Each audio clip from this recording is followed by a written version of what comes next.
Hello! I don't know if anyone's seen it yet, but oh god, I hope it's not too loud. I'm trying to. I I got a new microphone, and I don't know if I've like done it correctly, like the definitions and all that. I can't English today. What a perfect day to speak when you can't speak English. It's phenomenal. Uh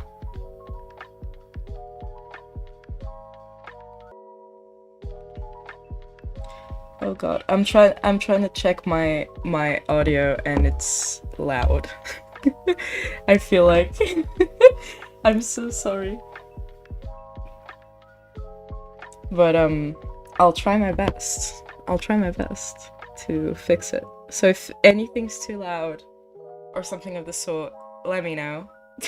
And I'll try to fix it. Because I am not good at this whatsoever. I have no idea how this goes. Hmm. If why are you giving me errors? You should not do it. Hmm.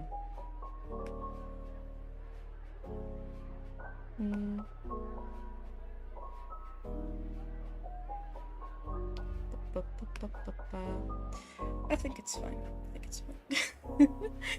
I don't know if people are gonna join in. Did last stream.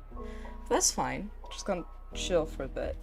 I sent a message to the Discord, so hopefully people got the memo this time. Cause like last time I got a lot of people saying that they missed it and they were sad. There you go. It's perfect. Okay, that's great. That's nice to hear. That's reassuring. Because I have no clue what I'm doing. But I got a real microphone this time, so at least the audio won't be painful to listen to. So today, I'm not sure what we're going to do today. I was thinking that I'll probably like be doodling along. But I could also just work on the webcomic. I'm trying to mix my responsibilities with whatever else I'm doing. So yeah, I'm not sure. We'll figure it out as we go, as we always do. Let me see this. All right, cool. And there's 2 people here. Yay. If a lot of people don't stop by, that's fine as well. I'm fine with that. I'll just be rambling like an absolute crazy person, because that's how it is. But yeah, the pen. I keep losing stuff. There we go. Alright. Got a little hello boy. Gotta give him a hat. But yeah, I hope people come in, and if they want to stop by and have a chat, because last stream was very fun. And I would really like to actually I'm not sure what we're going to be drawing today, so we'll see.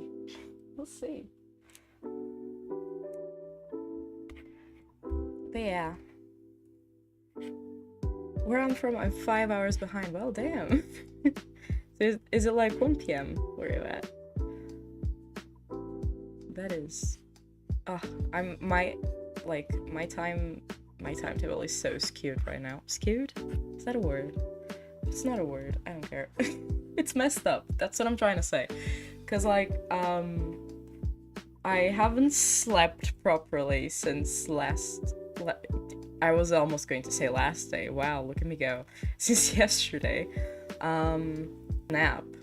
But I'm functioning on a very low amount, and it's not great. So might absolutely don't know what I'm doing. I don't know what time it is. I don't know anything. I'm I'm always doing these 3/4 profiles when I start these streams because it's the only thing I kind of know how to do. Well, you're not crazy. I feel validated. At least at least there's someone listening to me. That would just be natural, you know what I mean? It would just that's just the kind of person I am. I talk to myself so much. It's insane. And since I started living alone, that has increased. I'm gonna have to fill the silence with something. It's just my rambling sometimes. Or me singing. That also happens. Sing around the house a lot. My housemates have got to hate me. I don't know how they deal with me. Let me check something. Okay. There we go. I don't know how people do streaming professionally. I feel so overwhelmed by just clicking buttons. I'm gonna be honest. Is this Nadia? It's gonna be Nadia, isn't it? It's always Nadia. God damn it. I don't know. I've drawn her so much that at this point it's just muscle memory. I'm just going through the motions. But yeah. It do be like that. I'm not... You see, I was in a hiatus for like a long time before I came back to post. And, now I feel bad about it, because I feel like people have forgotten that I exist in a way. So I'm kind of sad that I like went on a hiatus and didn't tell anyone. Yeah, it is what it is. I was so busy for so long. I still am, but I just procrastinate more, I feel like. I haven't used Clip Studio on the computer forever, so forgive me if sometimes, because that might happen. I read if you make yourself blink 100 times really fast that it will make you sleepy. It may help. I've tried it before, it kind of worked.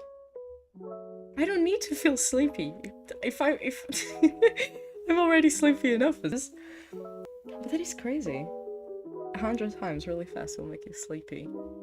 I gotta keep that in mind. Sometimes I deal with insomnia, so I'm gonna keep that in mind for future usage. But maybe not right now, because right now I absolutely am so sleepy already. It is insane. Hello, hi!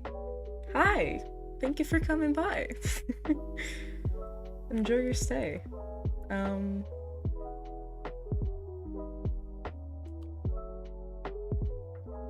The video is lagging. Oh no!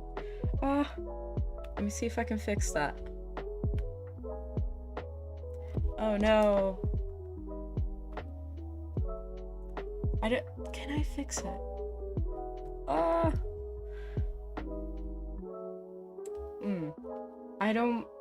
I'm not honest. No idea how OBS works, but I will do my best to figure this out. If it's lagging, I'll try to figure out a solution.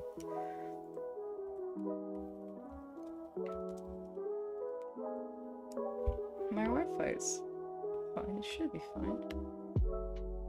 But if there's like an option that would make it easier.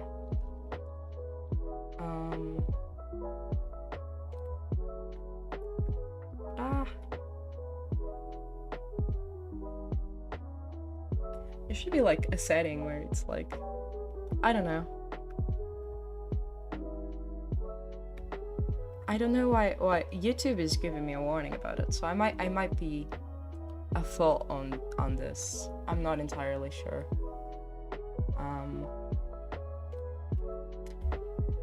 But for now, as long as it's not painful or anything, I'll have to keep it be, unless it gets really bad, because I have no idea what I'm doing.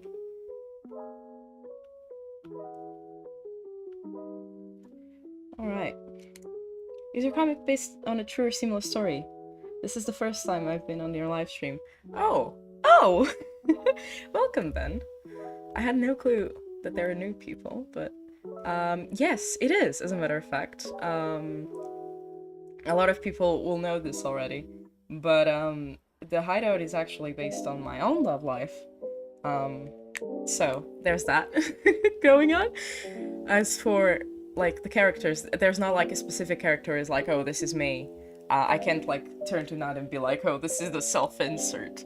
No, it's not like that. It's sort of every character, their arc is something that I've struggled with, in the sense of Nadia's rejection. When I was younger, when I was a teen, oh, sorry, Mike. When I was a teen, I was rejected over and over and over and over, and it was absolutely terrible for my mental health. And then I got into a relationship, and guess what? It was an abusive relationship. Whoa! Not quite the first one. The first one was not that bad. It was bad, but it wasn't that bad. Anyway, so that's where Elena's part comes from. It's not everything is like true to what happened to me specifically, in the sense that like, oh, if you see this scene happening, it doesn't mean that something like this happened, or even like word by word or remotely, it doesn't mean that it's taken from my life. But a lot of the experiences are taken from my life, my love life,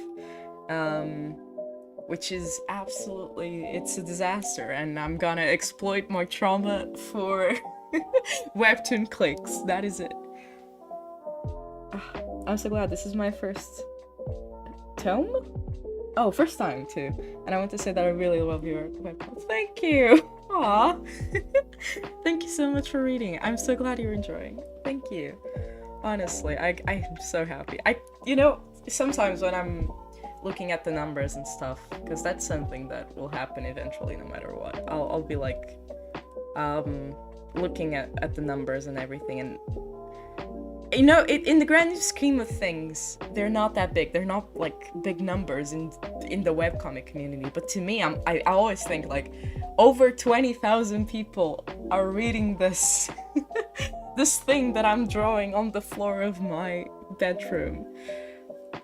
It's being read and people are enjoying and it's just it brings me so much joy. So yeah, thank you so much for reading.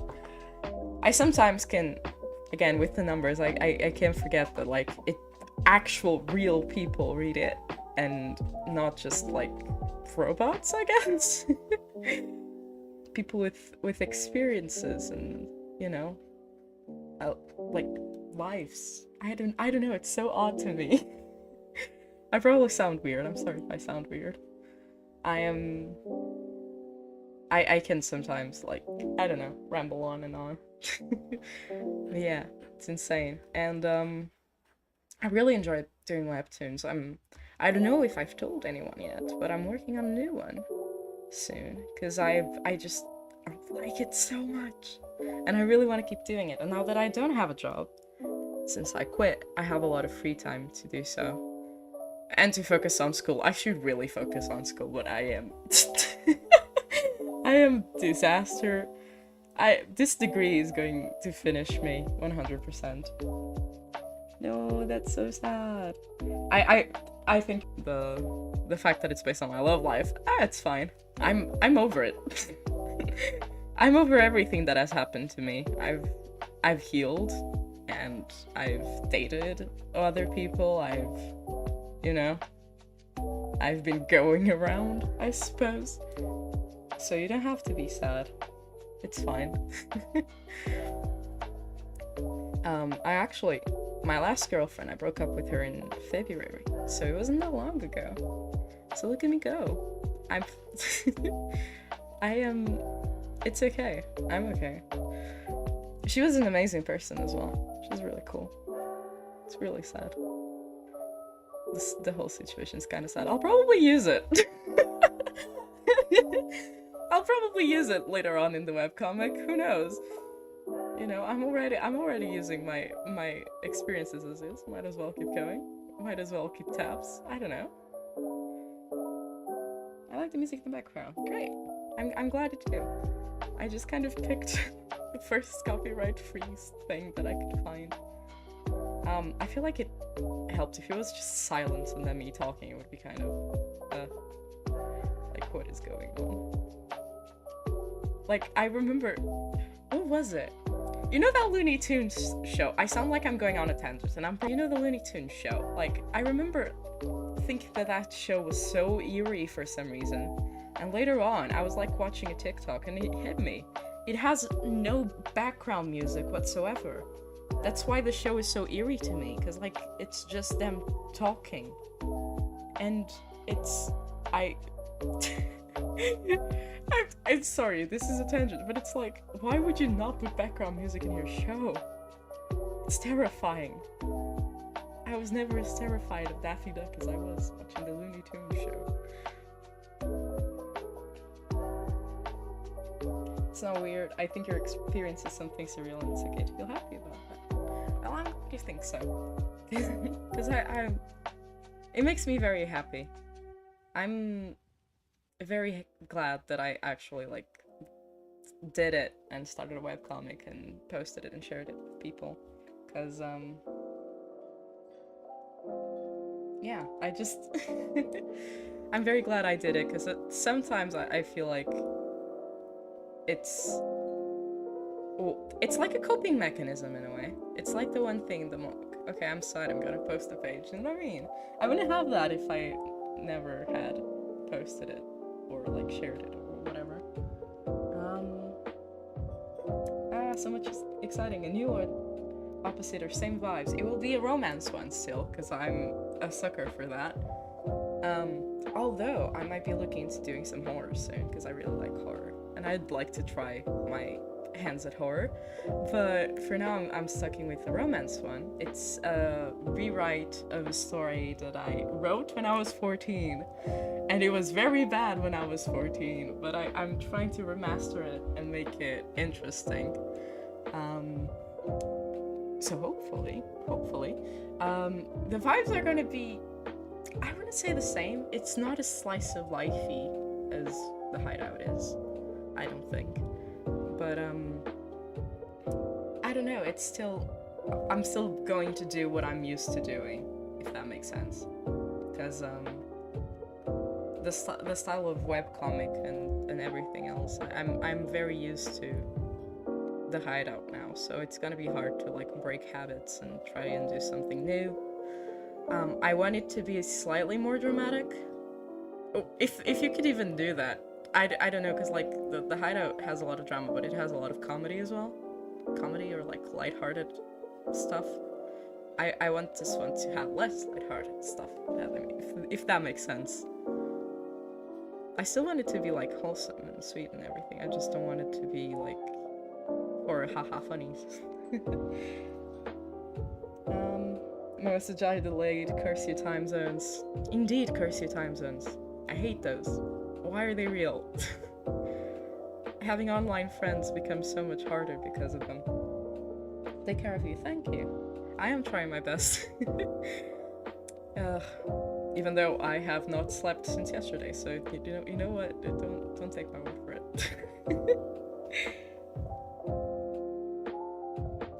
Well, like you could hear the film rolling, the old Looney Tunes cartoons in the background. I'm not talking about the old stuff. I'm not talking about the like the proper old stuff. I'm talking about that one show. I don't remember when it came out. Wait. The Looney Tunes. When was it? 2011. I think it's this one from 2011. Yeah, the one from 2011. I'm fairly confident on this.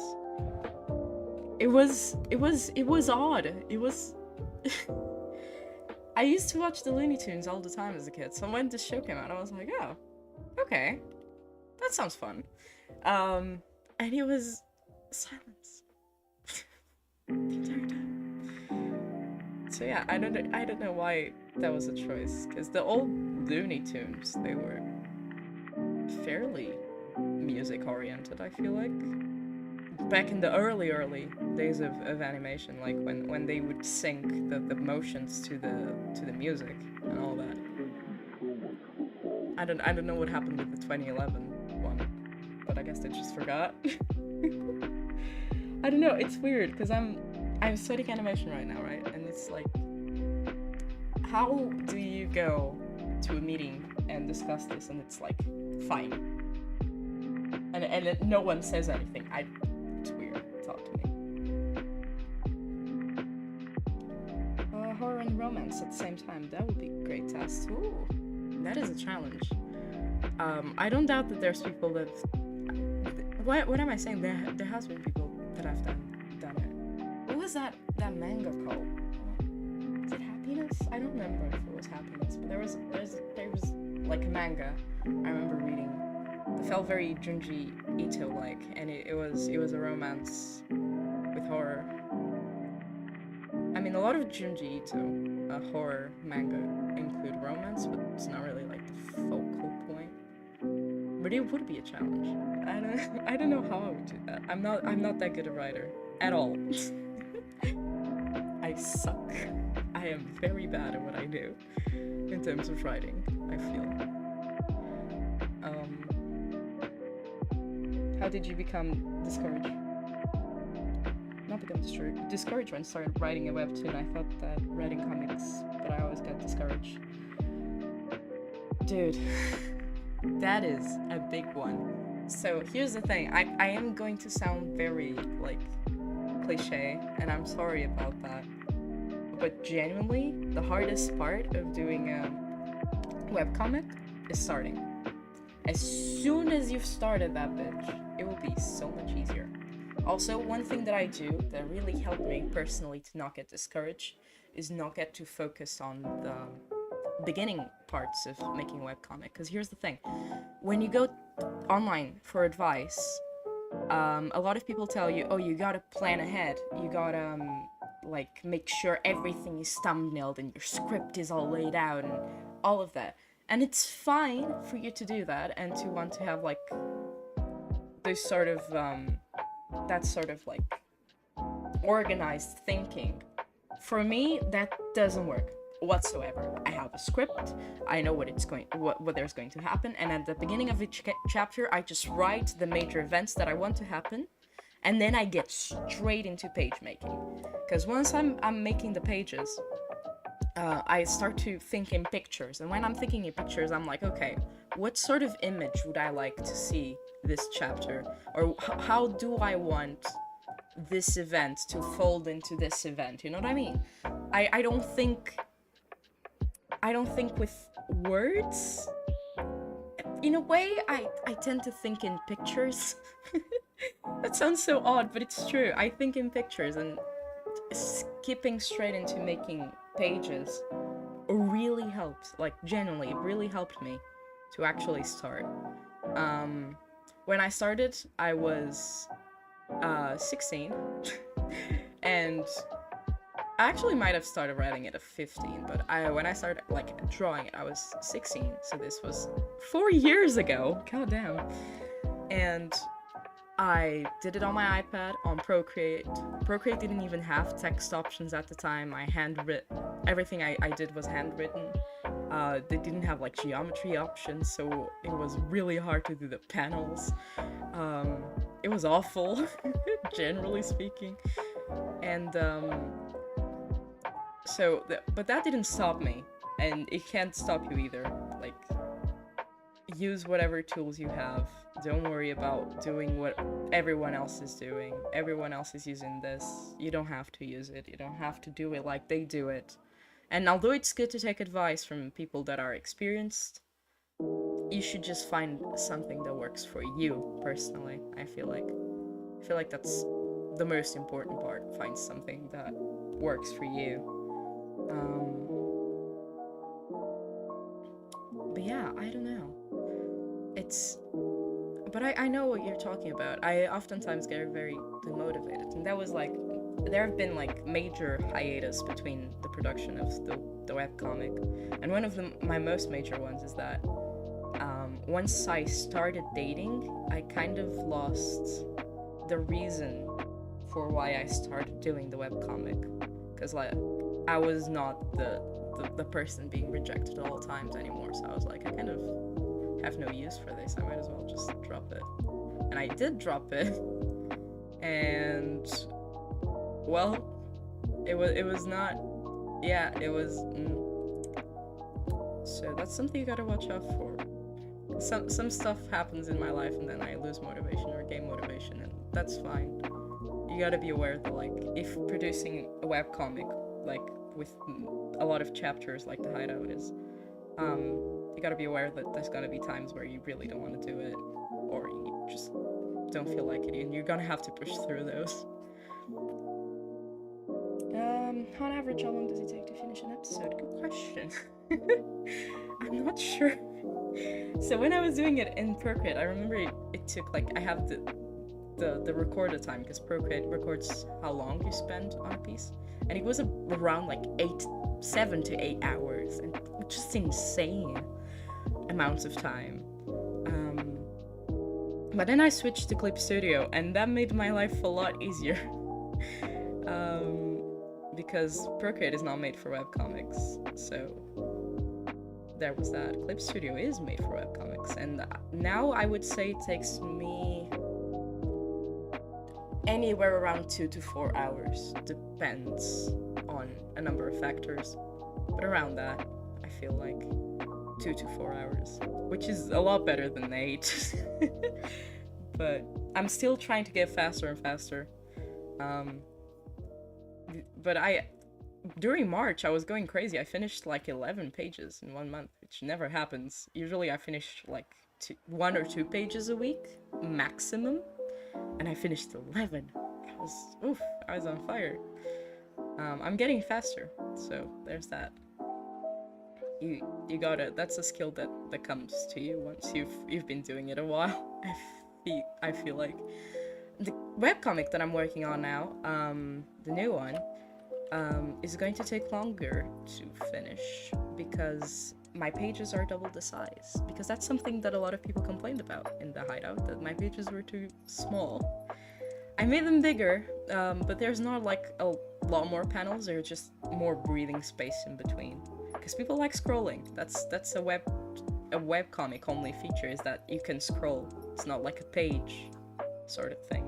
And people like scrolling and seeing the panels and stuff, so I just give it more breathing space, so it's double the size now. And I'm scared that it might take longer, because there's a lot more time for stuff to happen in a page. And I'm still getting used to it.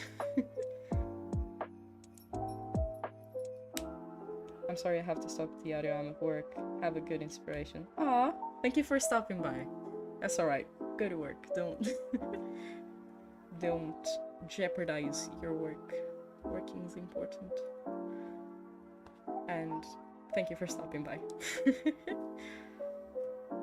I am very happy that people showed up. I was genuinely just expecting it to be empty, so thank you very much for coming along. I'm glad you can make it. Wow, 8 hours, yeah. It was not like sitting down and then working for 8 hours straight. It was spread out, of course. But it was still a long time. A very long time. I don't know how I put up with it for so long. And the pages were a lot different from what they are now. They weren't like necessarily shorter. I mean, they were smaller in terms of file size, just because of the program couldn't handle as big of files as Clip Studio can. But it was different. I don't know. Yeah, don't let the tools stop you. The real kick was when I was first featured. That was because, like, for a while I posted it to Tapas and Tapas only. I've used other platforms other than Webtoon. Perfectly timed question. Look at you go. But yeah, I used to post on Tapas only. It was just on Tapas, and Tapas is very disappointing in terms of growing an audience. The people that are on Tapas to support me are absolutely lovely, and I love every single one of them. Like, some of them I know by name, just because my audience is so small over on Tapas that I can actually, like, know people by name. But I posted there for a long while. I don't know why I didn't think to post to Webtoon, I just didn't. And it gathered some attention. I think it still is one of the top GL stories on Tapas. But then I was like, screw it, I'll post it on Webtoon. And then I had a lot of pages piled up because I had been posting on Tapas for so long. I posted on Webtoon, initially I didn't get anything, but I was posting very frequently, which is also very important, as I've learned. I was posting very frequently, and because I was posting very frequently, and the stuff I was posting was decent, this was first chapter type of stuff. I don't like the first chapter, but whatever. It was fine, I guess. I got featured on the Spotlight section, and I was absolutely shocked. I gained so many readers in a couple of days. It was insane. And I was like, wow. This is magical. And I got featured a bunch of times after that. I don't know. The Webtoon algorithm just likes me. I got featured on Rising Stars, and I got featured on Staff Picks, and I got featured again on the Spotlight section, twice. It was really cool, and anytime I get featured, I get just so, it's such a good feeling. It's like I'm getting noticed. But yeah, I did only do Tapas for a while, and now I also did webcomic apps, because someone reached out to me through email, and they were like, hey, do you want to post the Hideout to our app?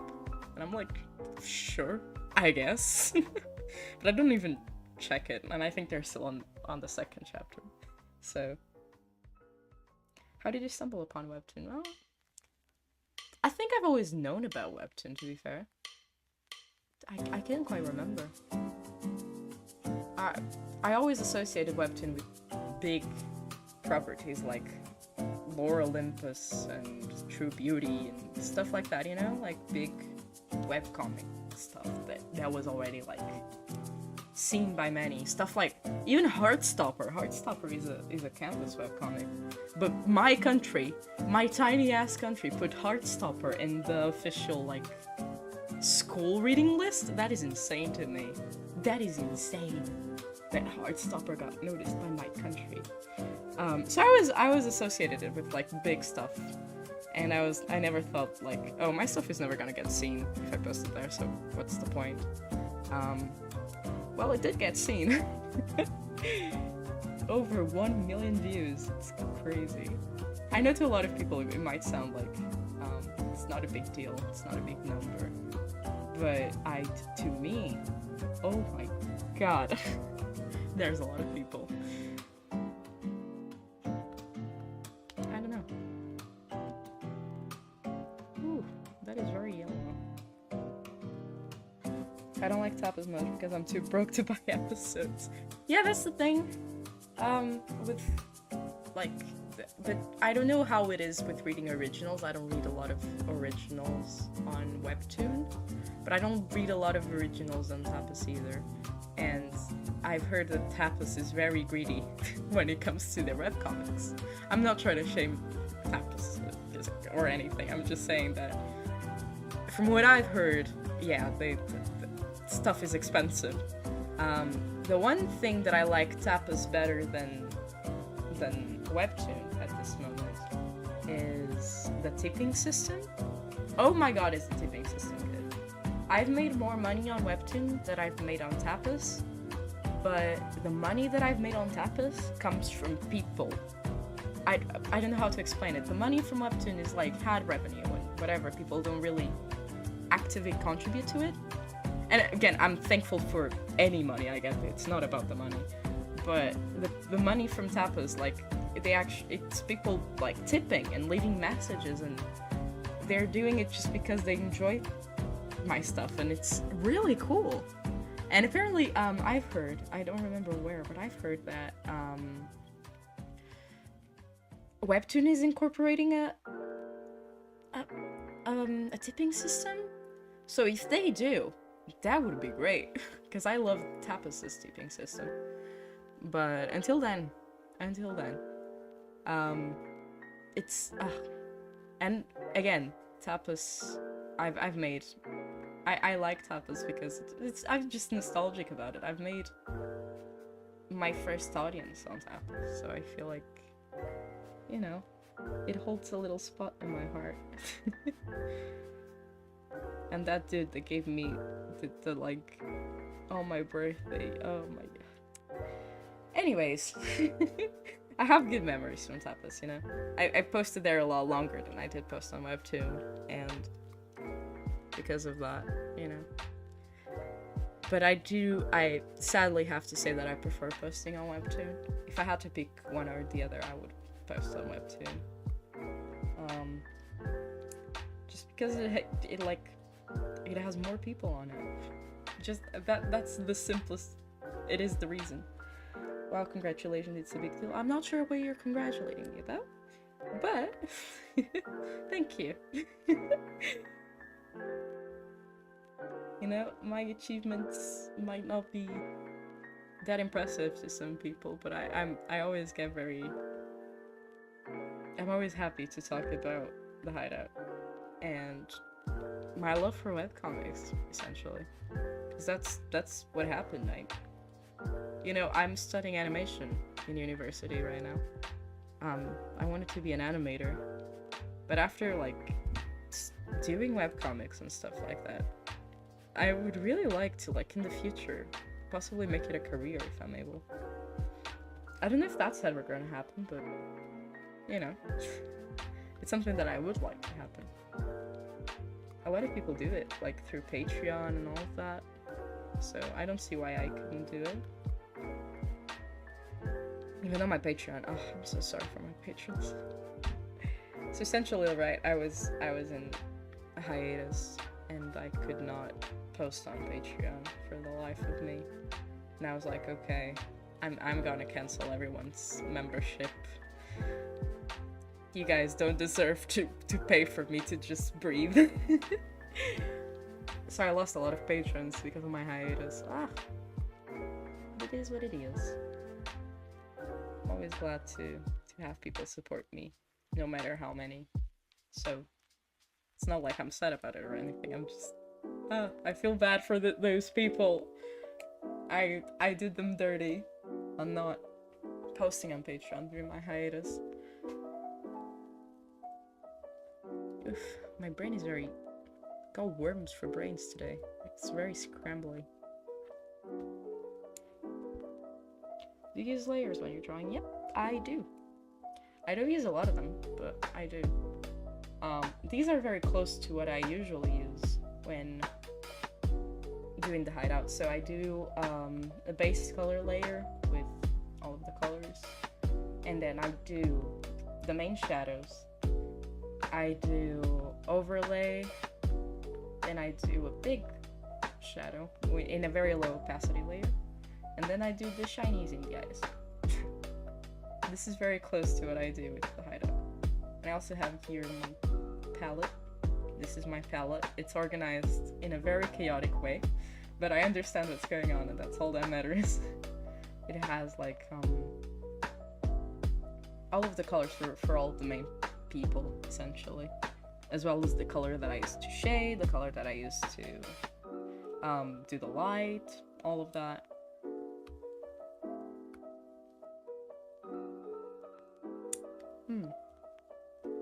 Sorry, I'm just checking something because I got a notification and I was very confused. But yeah.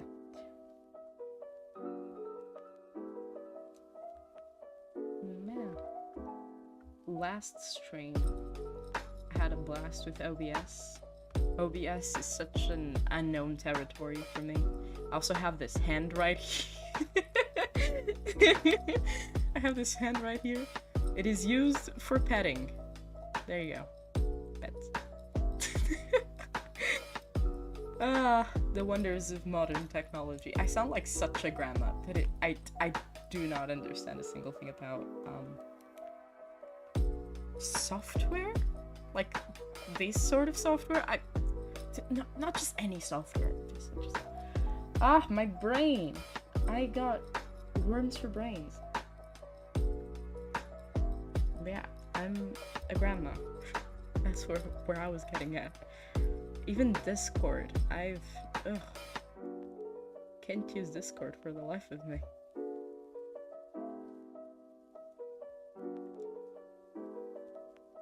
It's very confusing.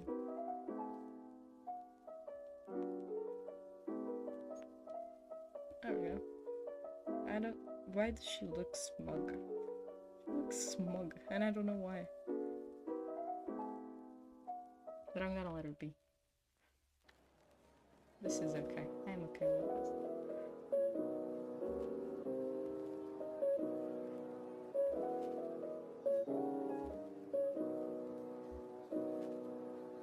Should I? I'm wondering what I'm gonna do next. Cause I'm just doodling like I did on the other stream. Am I the only one here? I'm not sure. I haven't been looking at viewer count or anything.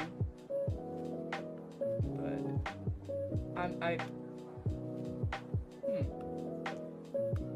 check.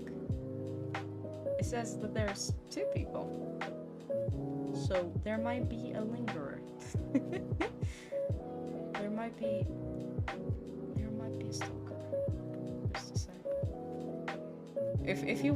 If people don't want to talk, like in chat, that's fine. I don't mind personally. So if there is a second person, I don't know if it's a glitch, but if there is a second person, hello. Feel free to just stick around.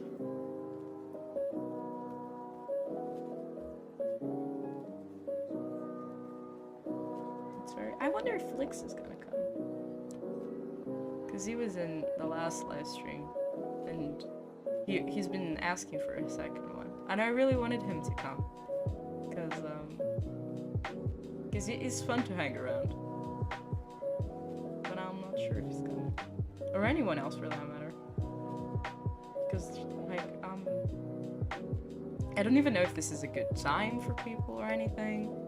And there's not really any way I can notify people besides Discord. I did notify through Webtoon obviously, but I'm speaking like more on the time that it starts. You know what I mean? Just feel like, hey, this is gonna start. Be ready. The last stream we had like a detective horse, which I will incorporate as a reference eventually somewhere. Oh man, Detective Horse. That was amazing. How many comics have you written by far? I don't know. Since I was little, since I can remember, I've always been writing webcomics. No webcomics, just comics in general. I had this one, oh my god, I had this one exercise pad for math when I was like 8, and I remember that my mom grounded me one time because she checked it and it was all comics, just the entirety of it, and they were mermaid comics because I really liked mermaids at the time, so I had a lot of forbidden love mermaid comics that I made when I was younger. I used to make a lot of them in like scraps of paper, like pieces of paper, and then staple them together and make little books. So ever since I can remember, I've been making them. Then when I got to middle school, in middle school I had this one that it was like a reoccurring one. It was a creepypasta fan comic that I made on paper, and I don't know if I still have it. It might still be at my parents' house. That was a big one. It was about like, think Big Brother, like the reality show, but it's creepypasta characters, because that was exactly what it was. My first like real quote-unquote webcomic, oh, it was Didza. I forgot about Didza. Oh my god, I completely forgot about Didza. I don't remember how old I was when I wrote it.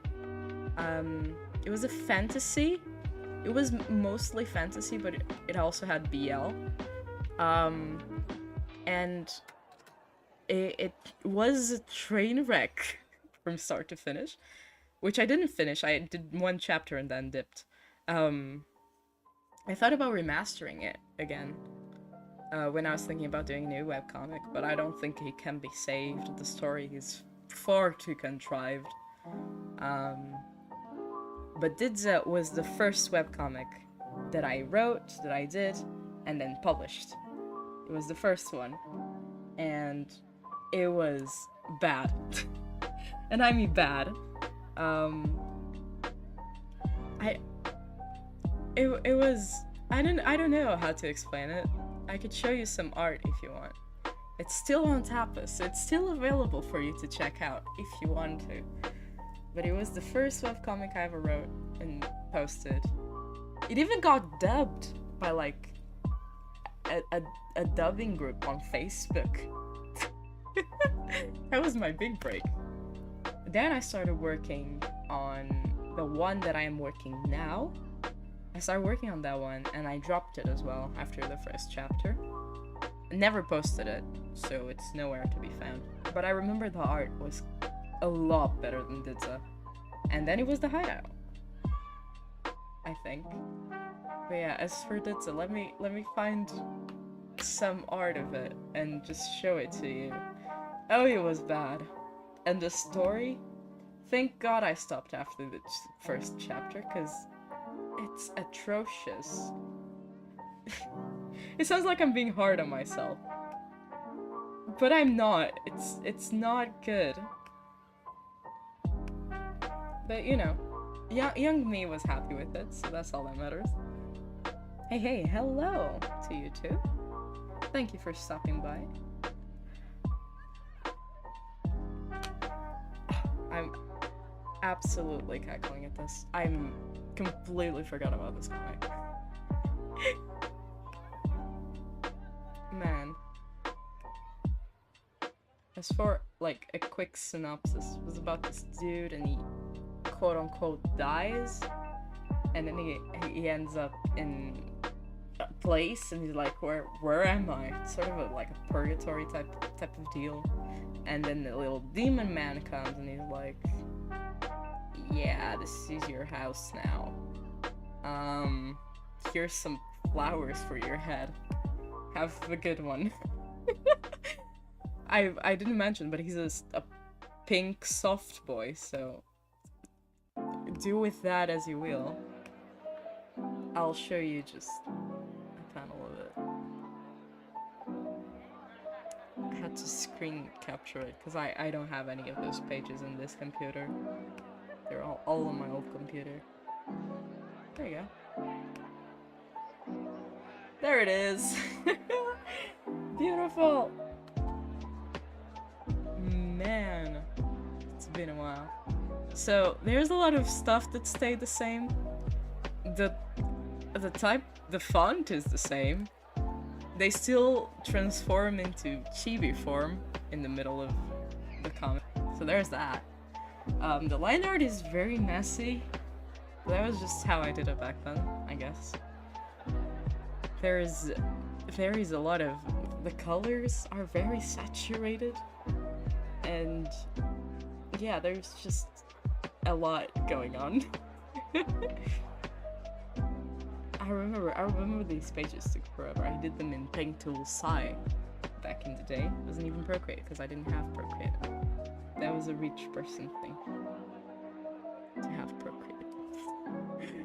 But yeah, this is Didza. This is a screen cap of Didza. It's not that good, says every artist that does it. Yeah, to be fair, I was like, what, 14? I can't be that harsh on my young little self. I was just, you know, I didn't know what I was doing. And I just wanted to make stuff. So, you know, I can't really shame myself for that. It wasn't great. But I remember it brought me genuine, like, joy when that group reached out to me and was like, hey, can we dub your webcomic? And I was like, oh my god, I'm famous. And I saw it dubbed They actually posted it. It was a very, very like professional, like very clean dub.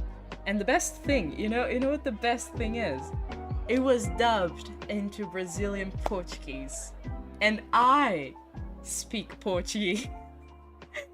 So when they were like, hey, can we dub it to Brazilian Portuguese, I had to pretend that I didn't speak Portuguese, and I was like, oh yeah, sure, that sounds good.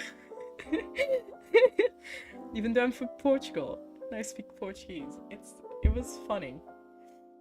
I felt kind of bad. I felt like I was like, I don't know, maybe cheating the system in a way. Ah, man.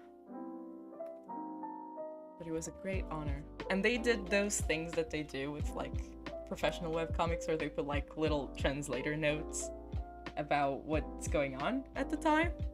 And it was lovely. It was just, I've had people reach out to me, ask to translate The Hideout, and I've given them permission to, but I've yet to see any translated version of it.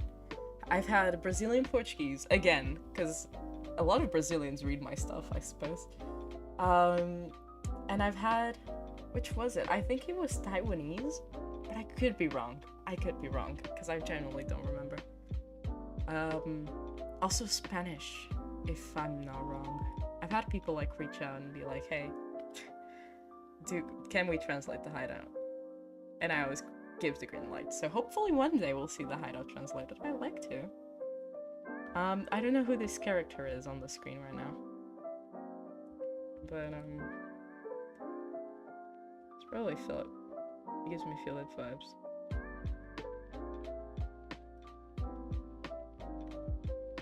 It's done. So cute. Thank you. 12-year-old me would have been delighted to know that. You know, you gotta start somewhere, I suppose. I wasn't 12, I was 14. Wait, was I 14? I think I was 14. I also, back in the day, I did a live stream while drawing it, which is archived? I don't know. It is archived now, on my old my old YouTube channel. And it was in very broken English, and not a single viewer appeared in any of my streams. I did like multiple, and no one came around. But I like watching them now, because, again, I ramble a lot by myself. And I like seeing younger me and her dreams and her aspirations, like what she's thinking as she's drawing. You know, it's a nice thing to look back on. But I think she would be happy to know that, like, people care about our work now. I say our as if it's not the same person, it's still me. But, yeah. It's very wholesome. I've been trying to get better at drawing goddamn men. I can't draw men for the life of me. I am a lesbian. I've never seen a man. For real. Ugh, I'm bad at it. I remember a lot of people being very shocked that Andre was a man. And I cannot blame them. I cannot blame them, especially on the earlier pages. Oh god, it's very feminine. And you know, the whole point is that he's like a femboy or whatever, but still, damn. I'm trying to draw manlier men now. Hopefully I'll figure it out sometime. Yeah.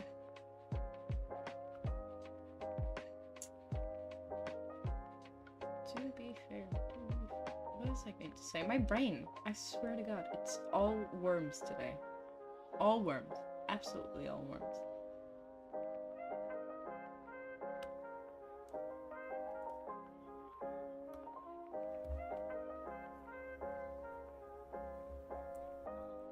Now with my new webcomic, I didn't mention it, but it is also a BL.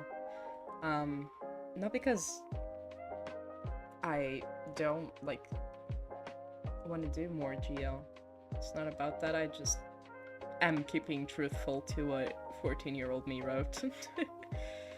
I could make it into a GL, but I already have the character designs back from when I did them when I was 14. I don't want to redo everything. So I'm just making it a BL. And it's terrifying because I gotta draw men.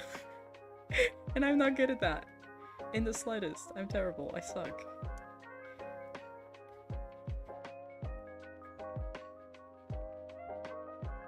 How long did it take for you to learn English? That is a good question. I don't have like a set beginning and end to learning English. I used to hate English as a language when I was younger. I grew up speaking Spanish and speaking Portuguese because my mom is Venezuelan. Oh my god. Anyway, you get what I mean, from Venezuela. And my dad is Portuguese. And I started by learning it in school, but I could not, for the life of me, focus on English classes. I did not care for them. And then I started watching cartoons and anime and stuff like that, and I really wanted to talk to people about it, but my peers were not interested in that sort of nerdy stuff.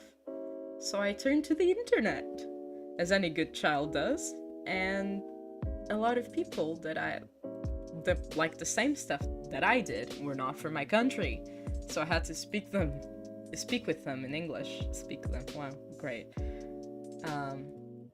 And that's when I started learning it in a way. I just went for it. I kind of learned it by like watching media and like talking to people, and gradually I started getting more and more fluent, essentially. For the level that I am at now, I mean, I'm always improving, but I would say that it took about 4 years, around that, to like get a good grasp on the English language. It wasn't hard. I don't remember ever thinking it was hard. But it was like, I learned it as a baby learns it, you know? It was by intake, by just listening and, you know, watching TV shows, movies and all that. Which it's still the most fun way of learning a language. It doesn't always work, but it's still the most fun. And now I live in the UK, so look where that has got me. In my country, in Portugal, people don't really value English as much as they probably should. Unless they are planning to work in like the tourism industry, most people don't bother to learn English. So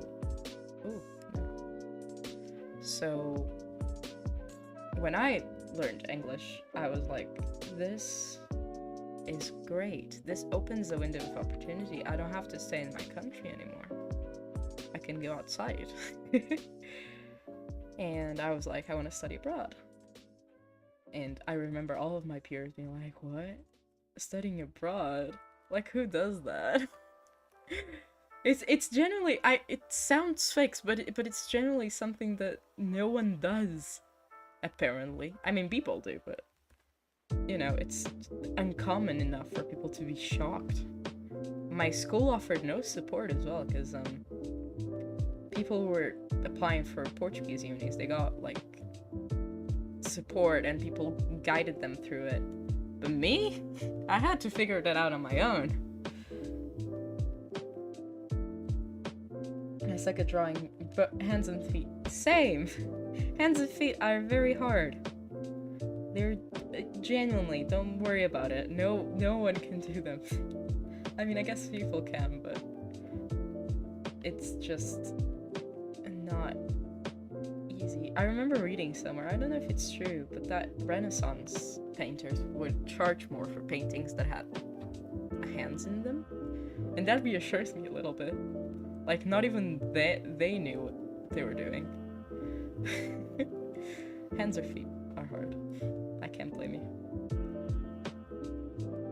But I feel like I've drawn hands enough to the point where I'm like, okay, I'm okay with this. As for feet, no sir, I never draw feet, ever, so. I speak English, but I still hate my own language. I don't blame you for disliking it from the beginning. I don't think English, you know, English has a lot of, like, uniqueness to it, I feel like. For one, it's very different from both languages that I speak, and it's very simple, you know, but that's not a bad thing. You don't have to have, like, a very difficult language to be like, oh yeah, I'm proud of my language because it's very difficult. I feel like being simple is actually best. Because, like, why use many word when little word do trick, am I right? But, I think I don't hate English now. I just could not focus on it. And British English, which is the one that I hear every day, it has its quirks. Let's just put it like that. I'm still not used to a lot of the slang, and people speak in very odd ways. I'm lucky enough to live in the center of England, so the accent is not very, like, is not as bad as it is in other places in England, but it's still odd. And when I learned English, I learned it by, again, as I said, movies, TV shows, all of that. So I learned American English. And I come here and everyone is like, oh, are you American? I'm like, no. No, I'm not. At this point, I already have some, like, I wouldn't say I have an accent, but some words come out very British. For example, Birmingham or university. Those are words that I just naturally say in a British accent because I live here. That's what happens. In my last job, everyone thought I was Canadian. And I mean everyone thought I was Canadian. I am not Canadian. But it was quite funny to realize, for them to realize. I was very flattered because, like, English is not, it's my third language, it's not even the second. So I was very flattered, like, you think I speak English to the point of a Canadian? Huh. Yeah. The thing with like, English that I feel like made me dislike it in the beginning was more, teachers don't really know how to approach teaching it, I suppose. I had maybe one good English teacher in about, like, what, 10 years of school. So, you know, if the teacher is boring, I'm gonna be bored. And as I said, I had no reason to learn it because most Portuguese people just don't learn it, and they stay in the country and they die there. They are born there and they die there. So when I got a reason to learn it, where I was like, oh, I like this, I want to speak to people about this, you know,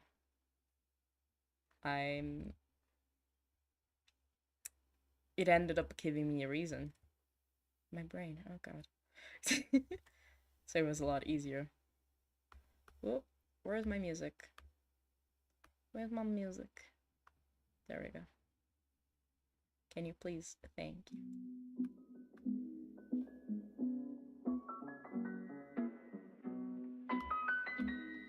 Is the food in England different from Portugal?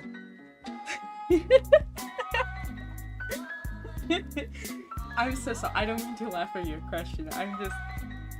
Oh, cuisine in England sucks. The food here sucks so bad. Oh god. I might be biased, you know. I might be biased because I come from Portugal. I'm used to Portuguese and Venezuelan cuisine. And I will vouch for them every single day because that's just what I'm used to eating. So I might be a bit biased. But cuisine here, like food here, just sucks. Just sucks. Firstly, the only, like, real traditional stuff you have is, like, what? Fish and chips, the English breakfast, a lot of, like, beans. General. A lot of canned food. Everything is canned here. food here is not great by any means. And like restaurants and stuff, there's no like, besides spoons, there's no like good English restaurants. There's a lot of good like Italian places or Indian places or kebab places and all of that, but there's not like English stuff. So yeah, the food is not great. I mostly eat at home. I make my own food. The ingredients are fine, like the products, they are fine, but I cook them myself.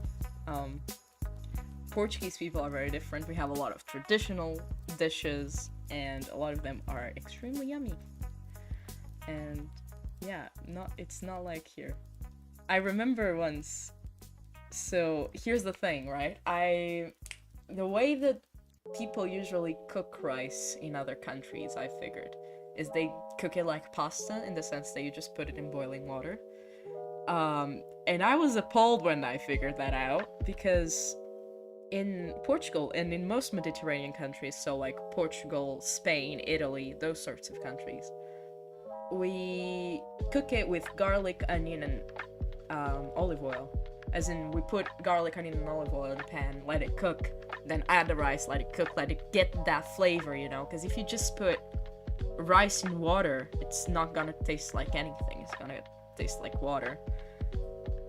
So there was this one time I was making rice in my flat, and my flatmate came in, and he was like, "Oh my god, that smells delicious. What is that?" It was just olive oil in a pan. It was genuinely just olive oil. Not a pan, it's a pot. It's a pot. It's a pot. Okay, whatever. Yeah, it was it was olive oil. And my man was salivating over it. I find that very funny. I generally didn't know people didn't cook rice the way that I cook rice and that Mediterranean people cook rice. I just assumed everyone like added stuff to their rice. But sure.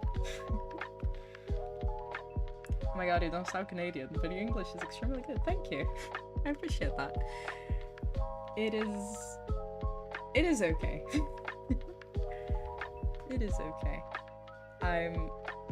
I get better every day, I suppose, but the more languages you learn, the less you actually like can speak them. It's incredibly tough to like remember all of my languages sometimes. And frustrating. Sometimes I'm looking for a word, but I only know it in Spanish, and it's like people are not gonna understand me if I say the word in Spanish, you know? I heard English food wasn't very good. I just wanted to see if it was actually true. It is. No, it is. You're absolutely correct on that. It is very much... It sucks. But again, just don't eat out. It will be fine. I am assuming you're American just by what you've told me. The fact that you're 5 hours ahead. And that you speak English as your first language? If you're American, do let me know what state you're from, because I am curious. But I don't know how food is in America. I've not heard great things either from American food. But after seeing what it is like in the UK at this point, you know, how bad could it be, really? I've been to a lot of countries as well. I've not yet been to America or Canada, or just North America in general. I really want to. Just visit, but I have not had the chance to. But I've been to a lot of countries in Africa and Asia, and I've tried so many yummy foods from all across the world. And then I come to this godforsaken country, and it's... oh god. God save the queen, am I right? But, yeah, oh, Egyptian food is so good. Little bit of a tangent, but Egyptian food is really good. I really like Egyptian food.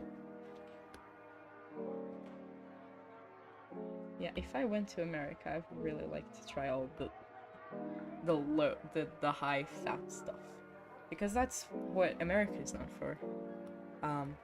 At least in my eyes. I don't know if there's like traditional American food that I'm unaware of.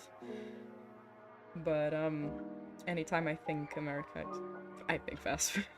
It's kind of a stereotype, I know, but it's I can't help it. It's just how I grew. And people in Portugal, they see America in a very stereotypical light, I suppose.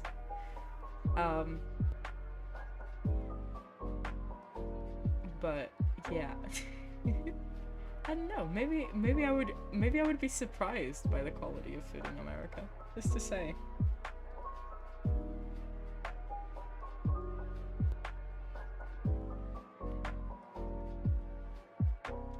I haven't cooked rice in a pan, but I've boiled those ingredients. I meant pot. I meant pot. I think it's a pot. It's the deep ones. It's not the flat one. Although paella. Am I good? I'm not good. My brain is worms. Paella is made in a pan. I don't know how to make paella, but I do know that then it's cooked in a pan. But no, I meant pot. I'm just dumb from lack of sleep, probably. I mean, as long as you can cover the rice with water, you can cook it anywhere, I suppose. The thing is, I was very surprised about those rice cookers that like cook rice for you. But apparently they don't add the ingredients to make rice taste like Mediterranean rice, I suppose. The Mediterranean diet in general is very olive oil, garlic, and onion. Just everything, every single recipe you can think of probably starts with those ingredients. It's just how we work. And when I came to England, olive oil here is very expensive. And it's not good, because it's the base of every single one of my dishes. So I had to bring a suitcase with me, just full of olive oil. Just olive oil. All around.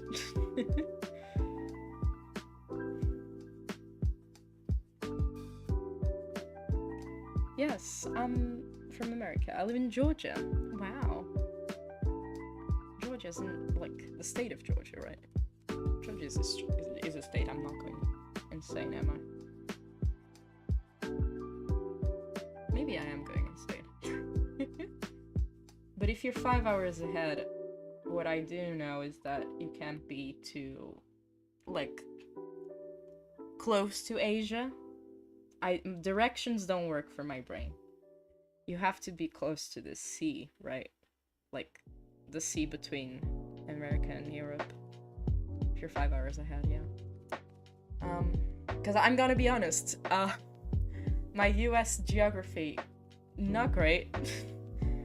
You know, people tend to make fun of Americans for geography and the fact that a lot of American people don't know where stuff is. But I could not tell you where Georgia is on a map, probably, besides like a general idea that it's this way.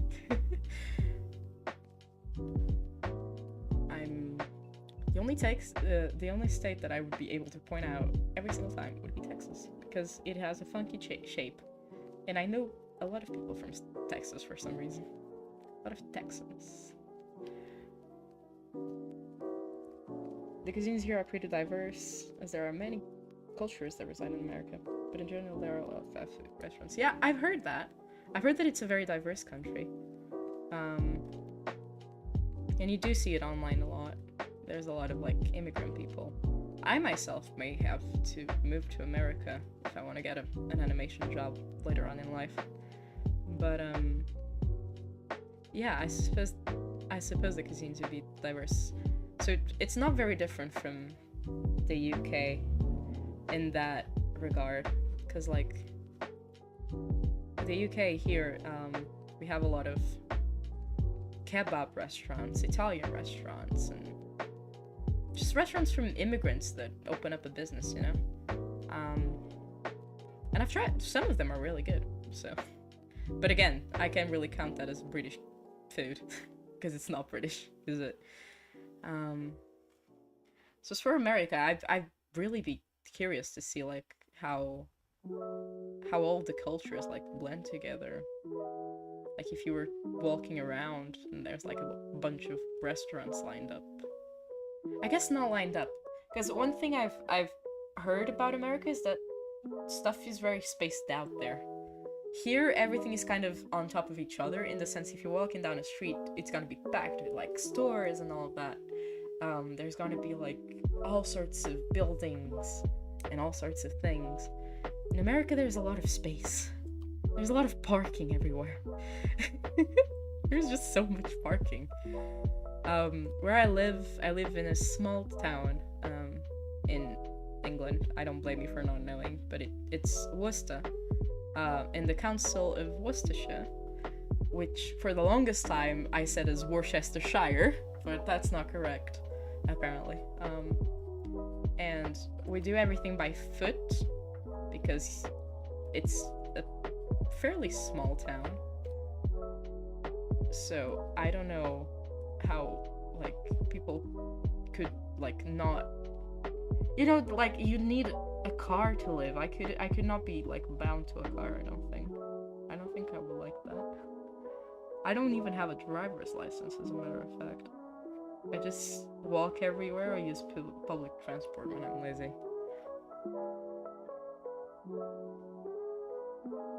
Yeah, I'm also very flattered when I learned that my town is featured on Shrek 3.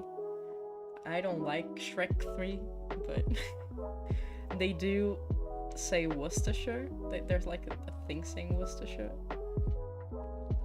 And like, Shrek is Irish, so it makes sense that he knows how to say it.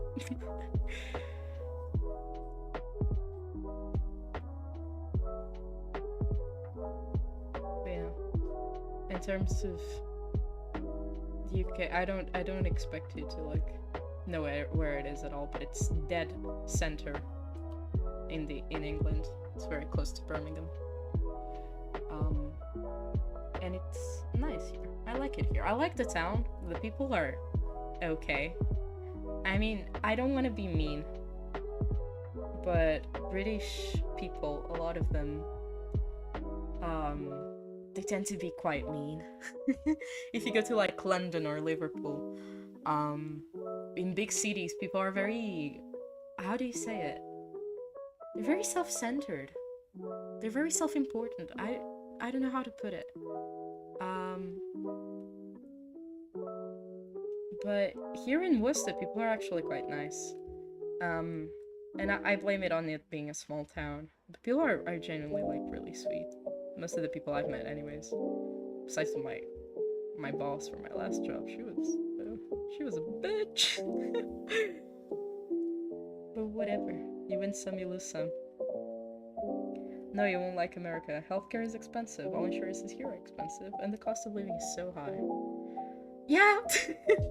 You know, here's the thing, right? If I want to go into animation, my best bet would be to go to America. And when I was younger, I don't know if you're aware of it, but when you're younger in a lot of European countries, the dream is to go to America. The dream, you see it in all of the TV shows, you see it in all of the movies, you hear a lot about the American dream and all of that, and a lot of people's dream ends up being moving to America. And when I was younger, that was my dream too. I wanted to go to America and have a big house and, I don't know, live the American dream. And then you start learning more about it, and it's like, oh, that doesn't sound that good, actually. I'm not sure if I want to do that now. I even heard that, I don't know if that's true, so correct me if I'm wrong, but I've heard that the tap water is not good. Like, here I only drink tap water. I don't buy bottled water. We have one of the safest tap waters in the world. And I just don't spend money on bottled water because I have perfectly good tap water. So I don't know, it's scary. And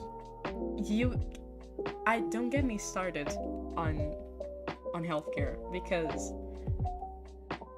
the UK has that down. Absolutely. If there's one thing that I can be like, the UK is above all other places that I've ever heard of, is healthcare.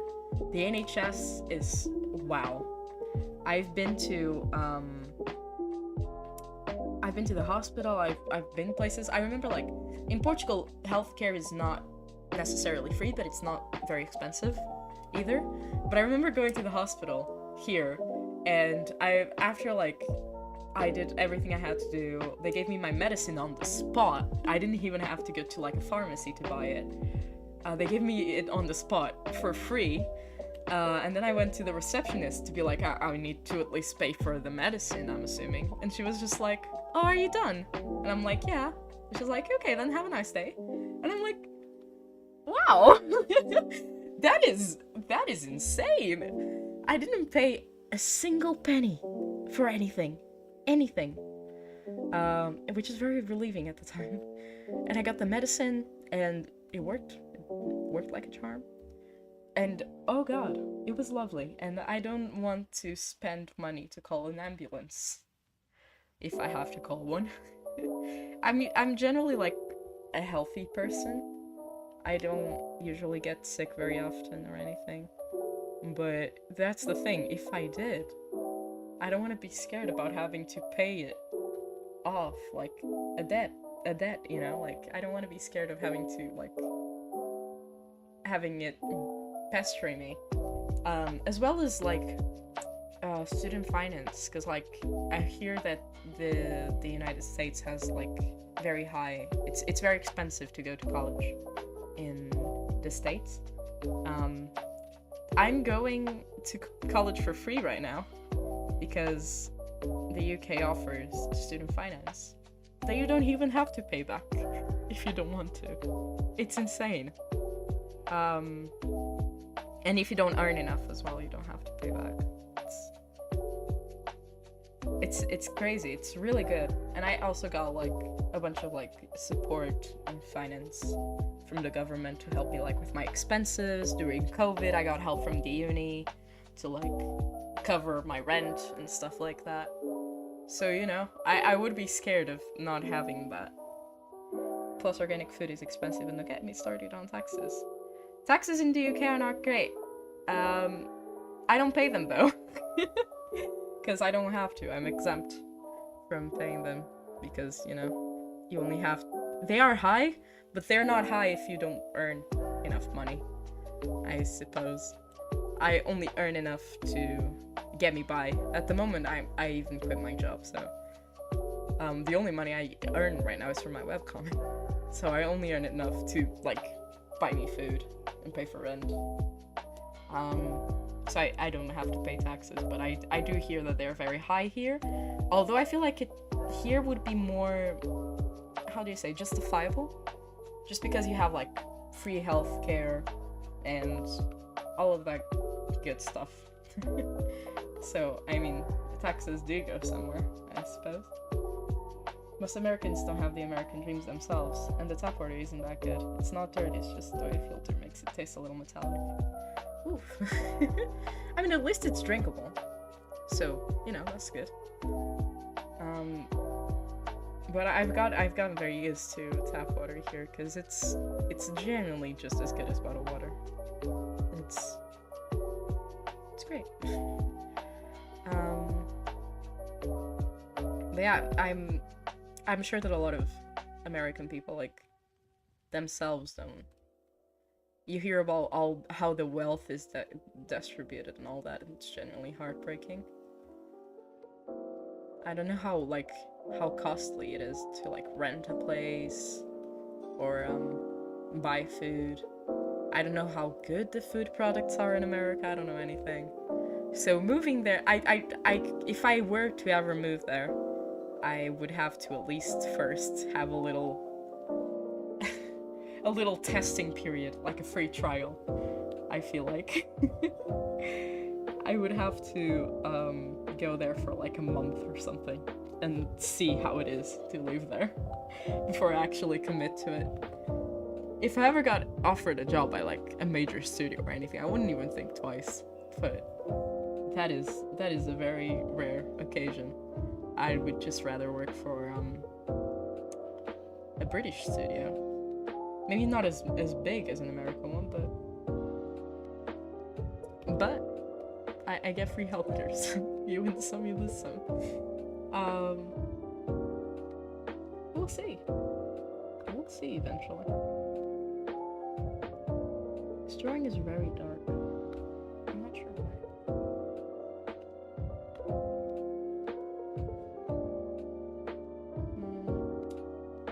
Yeah. I'm planning on staying in the UK for at least the next, what, like maybe 2 years? Because I need to finish uni and I want to do a master's. I don't know if I'm gonna do a master's right away, but if I do, it will probably be here. Hey, hello! Hi, thanks for stopping by.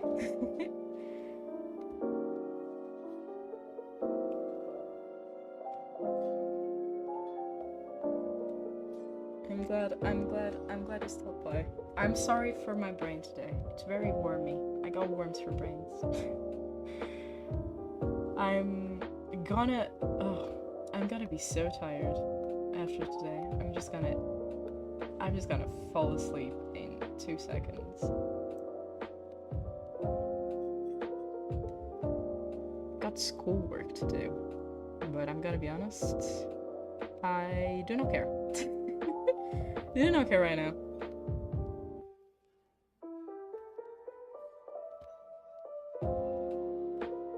I don't know how, like, what I'm trying to do with these little squiggly lines. It just looks annoyed, and I kind of wanted to do one of those little cartoonish effects. But, I'm gonna be honest, I'm not sure if this is doing anything. It's the staring daggers, sort of squiggly lines. Beautiful. Gorgeous.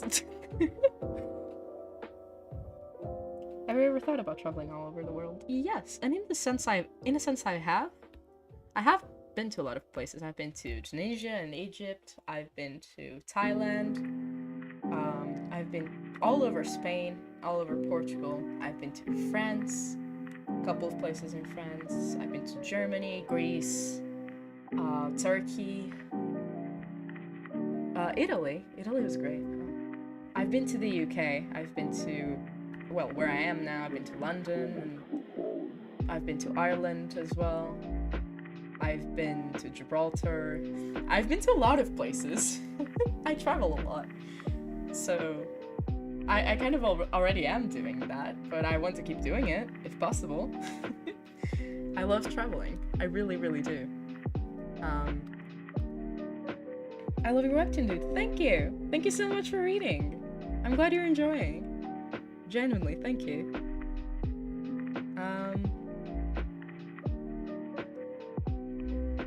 Yeah, I've been to a lot of places.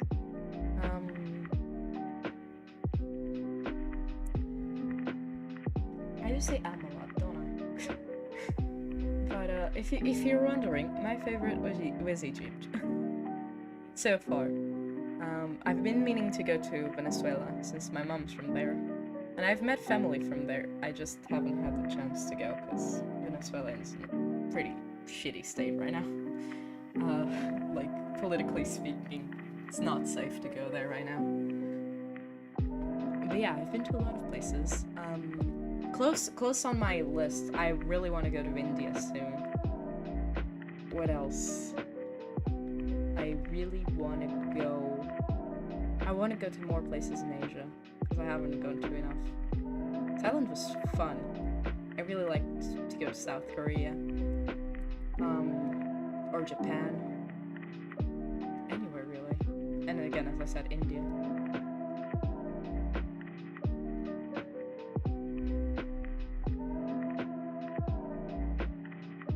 Hey, hello! Hello, Benji? Not sure. Thank you for stopping by. Wow, we've been to a lot of places. I have, as a matter of fact. I come from a family of natural travelers. We travel a lot. I just go with them because I am not even 20 yet, so I don't really have freedom to do that much traveling. So everywhere I've been because my parents wanted to go there. But yeah, they love traveling, and I kind of inherited that from them. Oh god, sorry. And lately, the only places I've been able to go is around England. I can't really leave the country without my parents.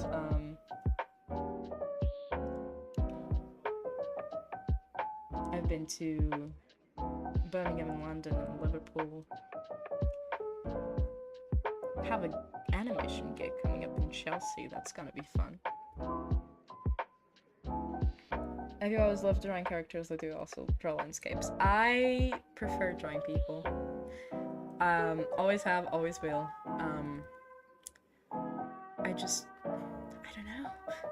I've done landscapes before. I've tried like Bob Ross tutorials and stuff. I'm just not that big of a fan. Especially if they don't have any characters in it. If I'm drawing a landscape, I'd rather you'd have a character in it. And when I was a kid, I would just draw characters over and over and over and over. So, and then I started watching cartoons, and I was like, hey, I'd really like to do that. So I started drawing cartoons. I'm working on an animation project right now for my course, and I have to say that the hardest part so far has been the backgrounds. The characters are easy. I don't have a hard time animating them. It's the backgrounds that are like absolutely painful.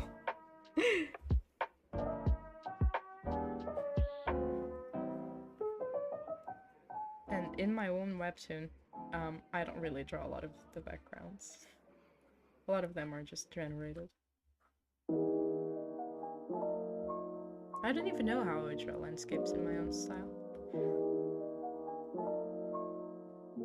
I've been telling myself you need to practice backgrounds, you need to draw more places and stuff like that, but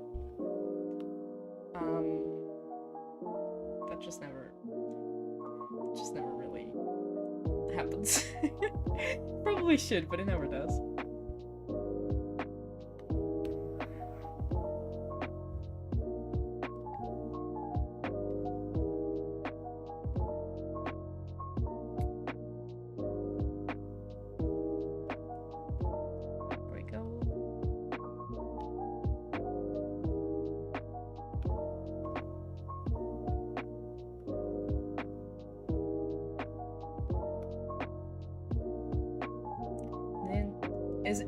Is the stream lagging?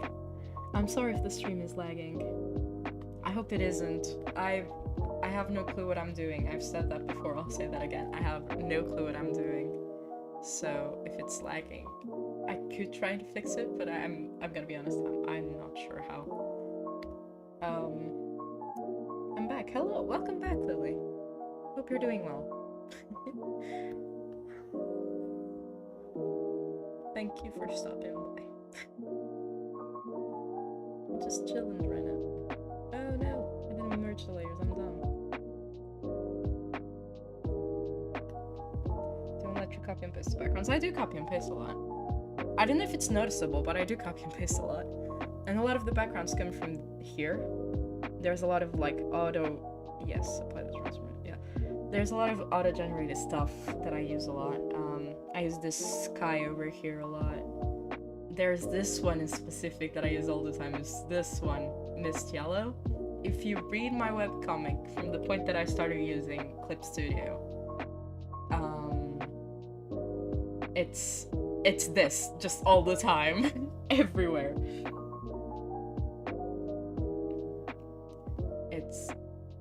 I'm lazy. And if this gives me tools to be lazy, why should I not use them? I will use them. I will be lazy.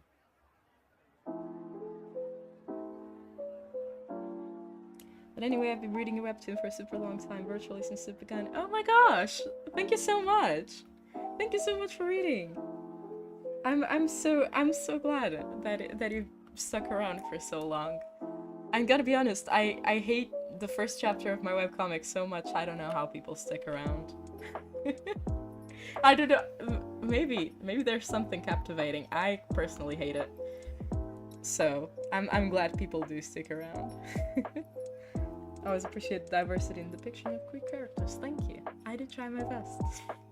I really want to depict all sorts of people.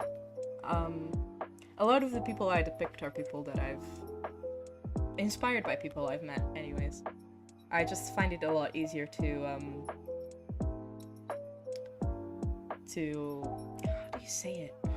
I find it a lot easier to like be inspired by what you've been through.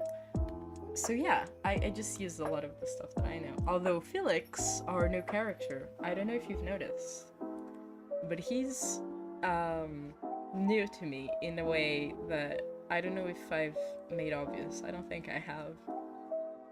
But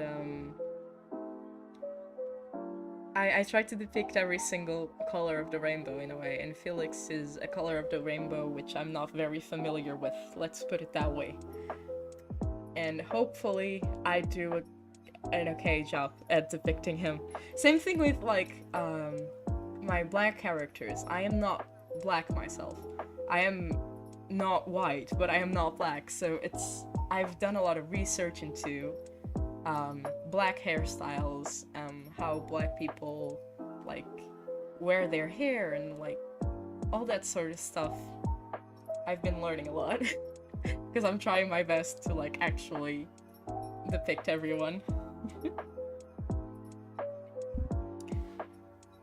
Oh, I like the first chapter. I'm glad you like it. I was 16. My drawing skills were not the best. The story was still very much in the works. As I've mentioned like earlier on the stream, I kind of jumped into drawing with not a lot of planning, and I think that really like shows in some places. That's a very high up nose. Come down. Wait. A trans character. Who's to say? Who's to say? I don't want anyone's identity to be a main focus of their character per se. Like, Nadia is a lesbian, but... And that matters because she's a main character, obviously, but her whole personality is not just being a lesbian. The same way that Elena actually has a preference for guys. She's bi and she has a preference for men. And that doesn't really matter at all, because, you know, that's not her entire character. And for everyone, their race, their gender, their sexuality, it's just kind of like side quests in a way. That's just the way I'm doing things, I suppose. But yeah, little Felix is also part of the rainbow himself, and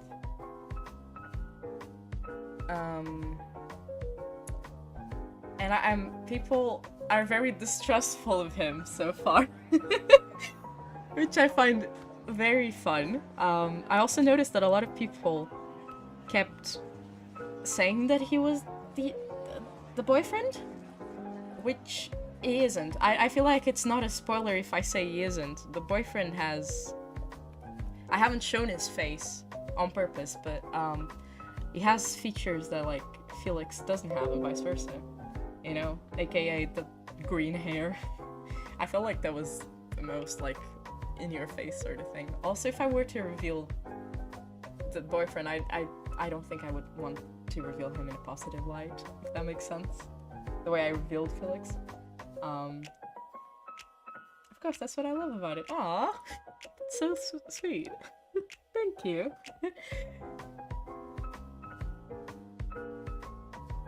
But yeah, I'm trying my best. I once, you know, when I started it, I exclusively made people that look like me when I was designing characters. But then I was just like, yeah, not everyone can look like you. Come on, let's move it along. The backgrounds in Steven Universe are very basic, but they look nice. I'd use it as a reference. That is a good point.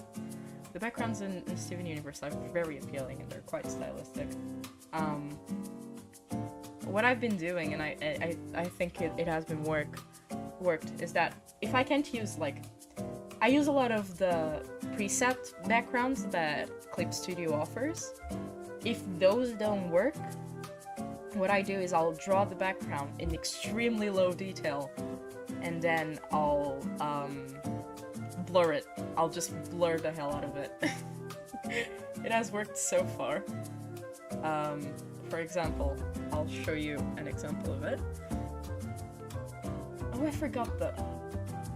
Oh, I'm looking at the page I just uploaded. Oh no. Whatever, it's fine. Sometimes I rush and I end up forgetting things, but it's fine.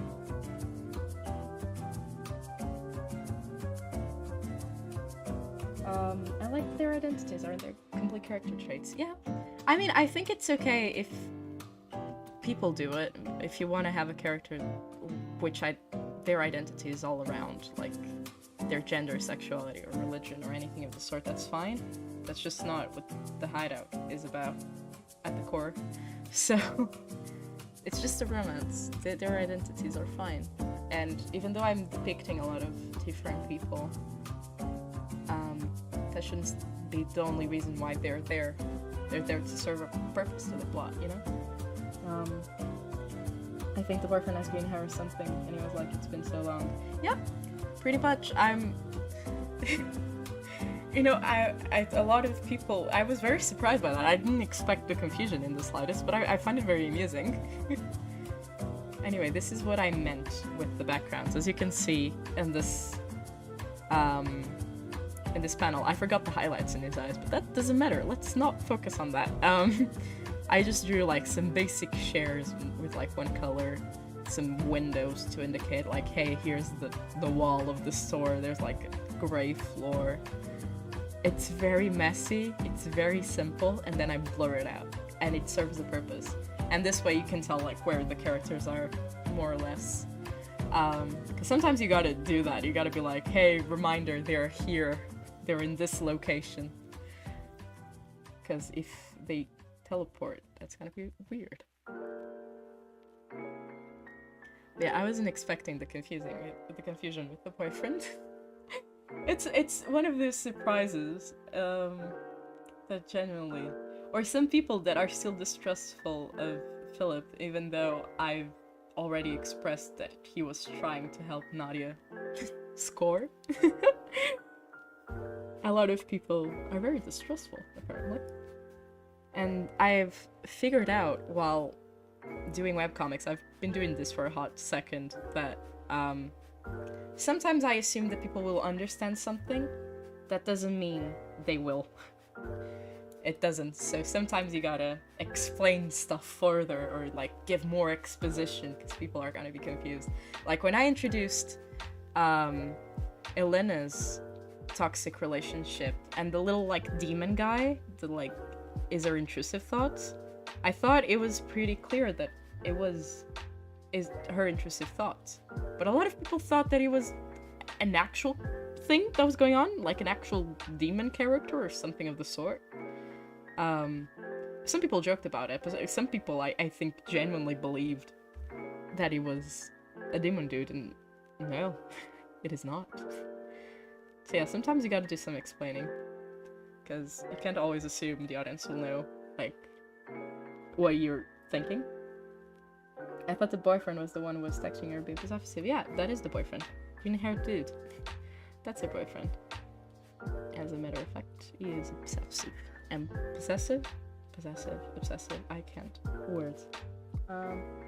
What are your pronouns? Mine are he, they, she. Alright, my pronouns are complicated.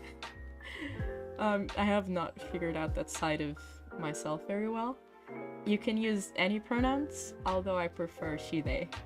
So, yeah, just whatever. Thank you for asking, though. I've just been having a hard time with my gender identity lately, I suppose.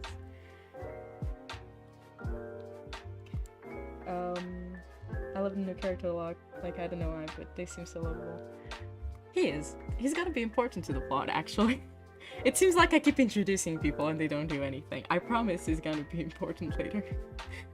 Oh my god, I can't wait to get to the next scene. There's a scene that I've been dying to do ever since I've started working on the webcomic pretty much, and it's coming up, and I'm so excited about it. Ah, so excited. God, she has a big ass forehead.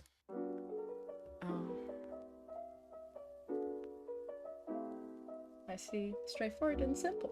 Yeah, indeed. You know, when you do stuff like webcomics, you gotta learn to cut corners. It's okay to have like a very beautiful, very like detailed background in certain panels. You can even have them in every panel if you want, but then you have to be realistic about your time. The time that oh my god, my brain. The time that it's going to take to finish a page and upload a page.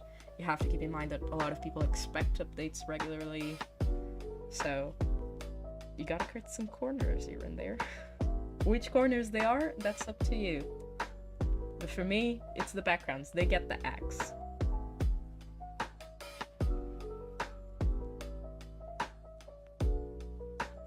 The weather's so lovely today, you know? Here in the UK, stuff is grey, like most of the time. And today was just sunny and nice. And it's still daytime, even though it's like almost 8 p.m. Just so nice.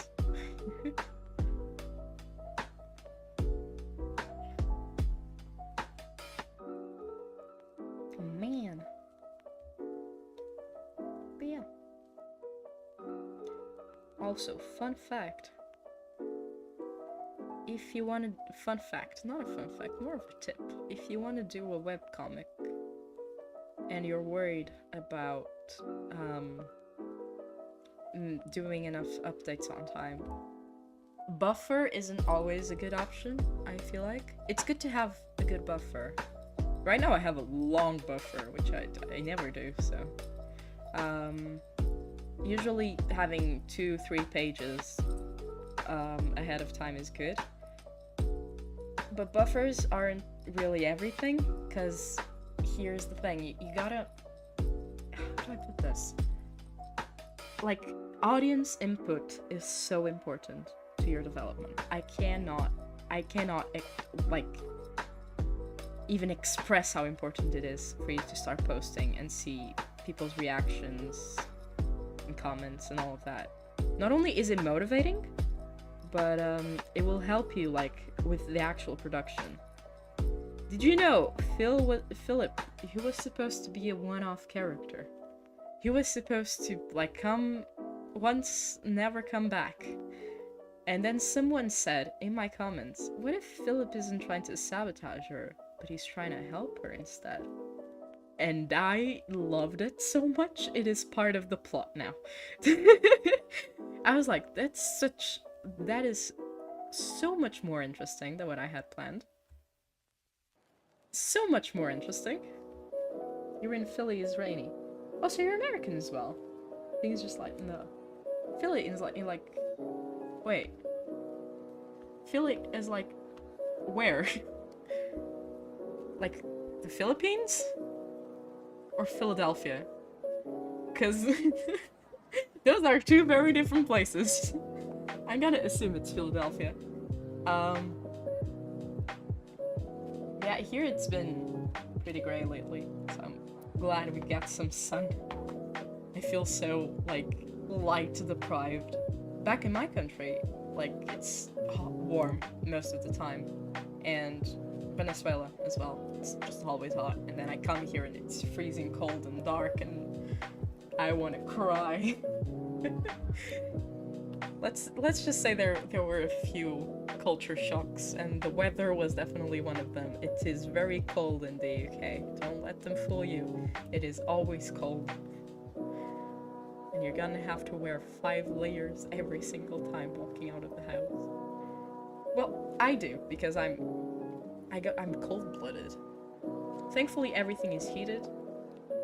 Everything is heated. In Portugal, Portugal is a very poor country, so we don't get heating during winter, which is bad. Because I mean, for obvious reasons, I assume. It gets cold, and then you don't have heating, so here everything is heated, which is quite nice. I'm not used to that. I come from a poor household. We do not have heating.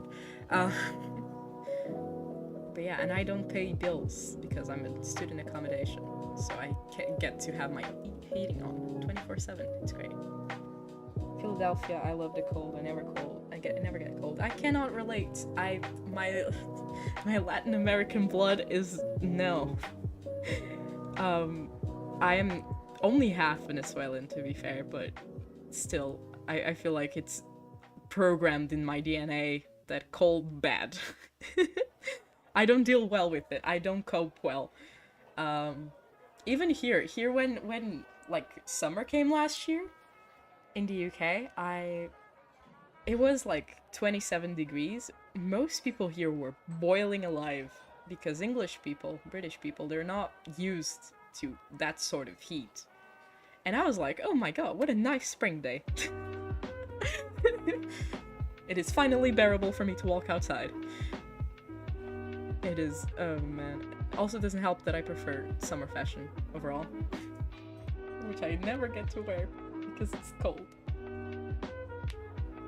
That's pretty cool, getting inspiration from fans. I do get a lot of inspiration from fans. You guys, yeah, it's not only inspiration, it's just generally like criticism and stuff like that. You need that. The only thing that made me realize that the way I was drawing men was too feminine was people in my comments being like, wait, this guy's a guy? And yeah, there's a lot of stuff like that happens, and I'm like, oh, I need to fix that, or this is a thing that I'm doing right, or something like that. People keep asking for longer episodes. That is the one thing I cannot do, because I'm busy as is. I can't really afford longer episodes, but besides that, I try to listen to everything people give me. I try to read all the comments. It doesn't always work. I've been getting less comments lately. Probably not only because like of the hiatus, but also because of the scene we're in. There's not a lot of stuff yet to say. There will be, but not right now. But back when I first revealed that like Elena was in an abusive relationship, I could not keep up with the comments. There were so many people in my comment section. It was fun. It was fun. I love reading those whenever I can. It just, you know, again, as I said, you can get distracted by numbers, and that reminds you that there's real people behind the screen that are reading, and it's not just you and a bunch of numbers, I suppose. This is a dumb drawing. I don't like how this is turning out, but I'm sticking with it. I'm also not good at like talking and drawing. I might not seem like it, but I am not. I will stop oftentimes because I'm trying to like think of words. It's probably some, what was I gonna say? God damn, I need to stop starting sentences and then just midway through them just forget. I don't know how to describe Georgia weather. It kind of varies. It's cold 1 minute and the next it's warm. But excuse me. Well, damn. That is very British. That is a very British thing as well. I've never been to Georgia, obviously, but here stuff also changes from one moment to the next. It's very unexpected at all times, so it can be fun if you don't have plans. Like sometimes I'm like, okay, I gotta like go to school, and then I have to go buy groceries, and then I have to go run errands and whatever, and then it just starts raining. There's a freaking thunderstorm, even though no one said anything about it on the weather app. These proportions, they suck. What is this? I draw 2. You want me to smile emoji? I do fall into the trap of doing emojis as well, don't worry. But that's great. Are you interested in doing webcomics? Have you ever done webcomics? I know that the Savoy, I can't say that, sorry. I know that you are interested, but I'm wondering if Lily is also interested. Or if you just draw, because that's okay too. I also animate, which a lot of people don't know about. I am an animator. According to my teacher, I'm pretty good at it. That is my teacher's word, so who's to say? Also, like painting, I'm not very good at it though. Just, I don't... Controlling the paint is very hard. I prefer digital. I've considered that. Well, I will not be stopping you. If you want to do webcomics, I think you should. You just gotta prepare. The one thing you gotta prepare for is for if people like your stuff, you're gonna have to do them for a while. I would hate to just drop the hideout altogether one day and leave all of these people like expecting.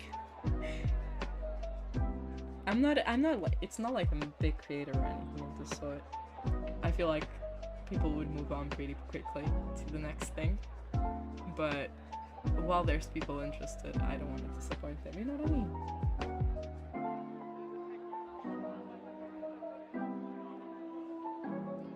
But that is the only downside. Downside?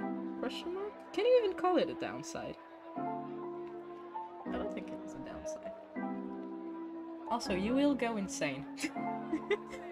That needs to be said. I consider that I can buckle down and learn anatomy, though it sucks. Oh, get me wrong. I don't know how I could help you with that, because genuinely it's just learning the essentials is the hard part. And even then, I'm always learning. I took a live drawing class last year and I kept being absolutely roasted by my teacher in that class because anatomy mistakes. And I feel like if I didn't have that class, I wouldn't actually sit down and learn what I was learning, you know what I mean? But it is very important for you to learn anatomy before you try and stylize your stuff. I feel like you can do it. A lot of people have a lot more fun with stylized stuff than realistic stuff, but I tend to think it's better to learn the rules of the game and then break them. You said my name right first time. Did I? Savoy? I don't remember how I said it now. Oh god. Savoy. Is that actually your name though? That's an interesting name. I'm not entirely sure. It sounds almost French. Again, proportions. As you can see, even I can't stand anatomy nowadays. Because these eyes are bothering me so much. What resources do you use? Well, so when I was younger, I used a lot of stuff. I remember when I started out, I started just copying cartoons that I saw. That doesn't really help. In terms of anatomy, I would use, there's this one website that, I don't know if it's still around, but it's a website that generates pictures of like nude people posing essentially, and it does the same thing as a live drawing class will do for you. Where like I could try and find it, but wait, I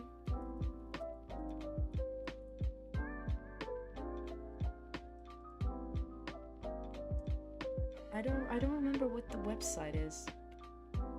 Is it this one? It might be this one. Because I feel like drawing from life is the most important thing when learning essentials. Yeah, it's called line of action.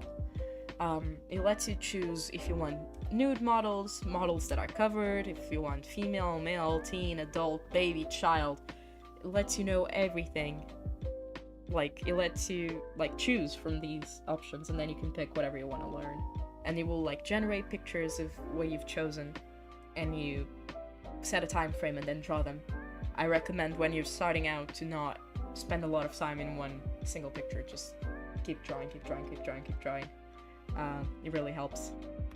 That's what I used before art school, essentially. Then I went to high school, and in a high school, in Portugal, you get to choose a course. So I got to study art in high school, and I got to do like more like drawing for life, but this time with a teacher, which is helpful, but you don't really need. As long as you're drawing from life, you're learning.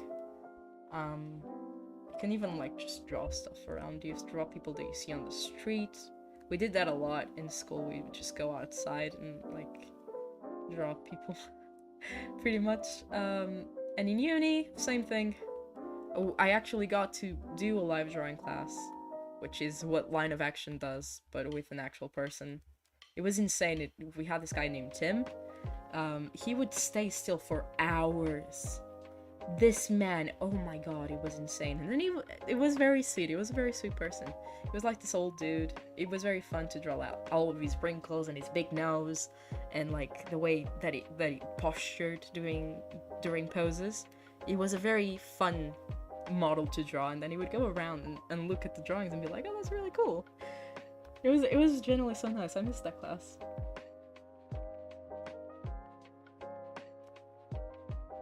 Yeah, well, it's French. I knew it. I knew it was French. It sounded French. The French are back at it again. Thanks. Sorry, I adore Bee and Puppycat. I'm assuming that is a reference that I'm not aware of. But yeah. Draw from life. There's books out there. I cannot testify if they're good or not, however, because I never use them. Repetition is key, and in a lot of cases, quantity over quality. You know, in some cases, don't do it, but in a lot of them, quantity over quality when studying. Whenever I type a column smiley, it turns into an emoji. I hate that. Facebook does the same thing, and I hate it. You know, I never used to use Facebook even. Sorry. But here in the UK, that's a very British thing apparently. Everyone and their mother uses Facebook. And it does that, and I hate it. Also, Snapchat. People in England use Snapchat so much. In Portugal, Snapchat is considered a kid's social media, like a social media for children. In the sense that, like, I had a Snapchat when I was like 12. And then when I was 14, people started making fun of me for having one, so I deleted it. That was pretty much the whole run I had with Snapchat. And then I come here and people are like, oh my god, what's your Snapchat? And I'm like, what? What do you mean? Snapchat? I don't know, maybe that's a uniquely Portugal thing for people not to use Snapchat. Because I watch TikToks and people seem to use it to talk to friends and stuff, but can't say I'm used to it. Their profile privilege. Oh, okay. It's Bee and Puppy. I don't know what that is, but it sounds very cute. God. Jesus, sorry. I got a little throat itch going on. I hope I'm not getting sick, because I'm flying this Sunday. I'm going home for Easter. And my birthday as well. So excited. I don't like anything about this drawing. I'm struggling.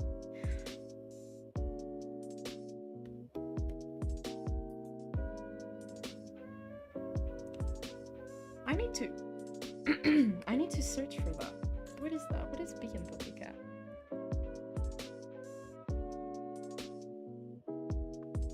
Oh, he looks cute. Oh, he looks really cute. Damn. That's adorable. Did this air on like Cartoon Network or something? This looks like something that would air on Cartoon Network. But it is really cute.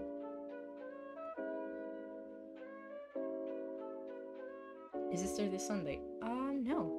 No, it isn't. I don't think so. I'm just flying home this Sunday because my birthday is on the 14th. And I'm on Easter break anyways, so might as well go home and eat my mom's food because I'm tired of having to figure out what to eat 3 times a day every single day. It is exhausting. Being an adult sucks.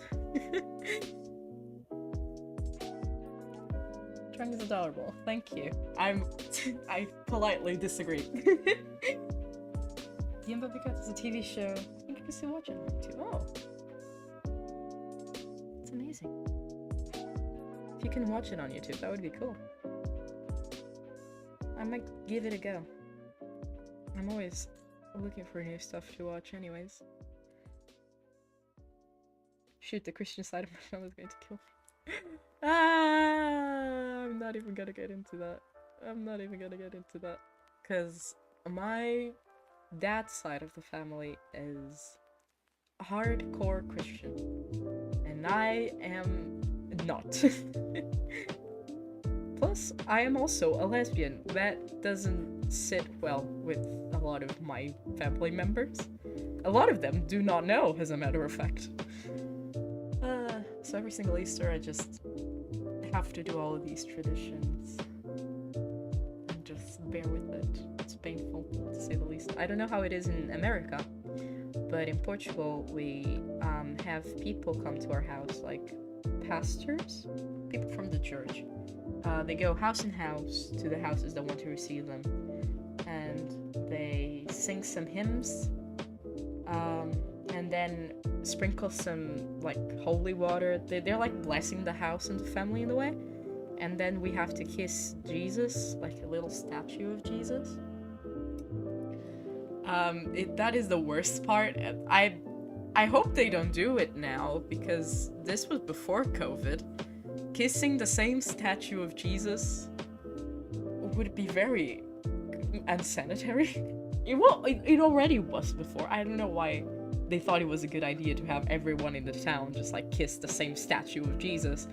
But I hope we don't do that now. I also never knew like where to kiss the guy. My male family members kissed him on the feet, because apparently that is the less gay place to kiss Jesus. As for my female family members, there was always like usually either the feet as well or the head. I don't know. I have to do that every single year. And for what? For what? What am I gaining from this experience? Ugh. I don't even have my godfathers around. Happy birthday, thank you. I am turning 20. I'm so existential about it. I've got the birthday blues, as they call it. It's... I don't know, I feel like I'm turning 20 and I have nothing to show for it. I broke up with my girlfriend. I don't really have a lot of friends. I have a couple. I don't have a lot of friends. I quit my job. I'm barely surviving my studies. So I don't have a lot to show for being 20, to be fair. I'm just an oversized kid. My dad's side is aggressive Christian and my mom's side is aggressively Jewish. That has to be fun. That has got to be fun. How does that work? I don't understand how that... I thought one of them had to convert? Is that not how it works? You see, my mom is supposedly also Christian. Both of my parents are supposedly Catholic. I was raised Adventist for a while as well. which I wouldn't recommend, but my mom is a lot more, let's say she has her doubts about everything. She's a lot more, yeah, there might be, there might not be, I'm not really sure. My dad, what is the absolute opposite, he's hardcore, as the rest of his family is. I have come out to both of my parents, and they both reacted fairly well, but my mom was the one telling my dad. I did not have the guts to tell him. My dad does love me a lot, though, so I don't doubt that he would have accepted me in any way, shape, or form. He's very confused about it a lot of the times, but that's fine. I was expecting a worse reaction from him when I was younger, when I came out. He was actually chill with it. And as for his parents, my grandparents, I'll just never know until I get married. That is the plan. I'm not gonna tell them until I have to. I would like for them to come to my wedding, but we'll see then. When I get married, I'll let you guys know. It's crazy, my mom and dad don't care about religion, but everyone else in the family, they talk to each other. Oh god. Oh man, it's the Romeo and Juliet of Christianism. Not Christianism, because your mom is Druid. What am I on? No, yeah, I can't imagine how crazy that must be. I don't talk with my parents about religion anymore, for a multitude of reasons. Or anyone in my family, for that matter. I tend to not touch religion whatsoever. I have family members that are like Jehovah's Witnesses. I don't even go there. I do not. But for me, I consider myself agnostic, leaning maybe pagan, just because I'm very spiritual and I do a lot of like what would be considered pagan stuff, such as like tarot and just the usual. The usual. But I very much don't really align with any religion for that matter. I don't have to. I'm not really scared of dying. I'm not really scared of afterlife, of punishment, so what's the point? Yeah, most of my family is Christian, so I have to. I did finish the Catholic, like, rituals that you have to do to become, like, a true Catholic. So there's that going for me. Technically, in the eyes of the Lord, I am Catholic. In the eyes of the bishop, at least, because he was the one doing the last baptism. I don't know how it works in other countries. In Portugal, you have to do a bunch of, like, rituals to, like, become a true Catholic. And my last one was with the bishop of my city, which was intimidating, to say the least. Being Jewish is rather progressive, so when my aunt came to their wedding with her girlfriend, my uncle, that's like... Oh god. That could be a reality show. I feel like that could be a reality show. If you are queer yourself, I don't know if you're queer yourself, I can only imagine. It might be fun. Don't mind me, I'm cooking, but I'm listening. Good. Feed yourself. I'm also getting hungry. I have this really yummy pasta that I made the other day on the fridge, and I'm looking very much forward to eating the leftovers today. Being an adult is just looking forward to eating leftovers, I swear to god.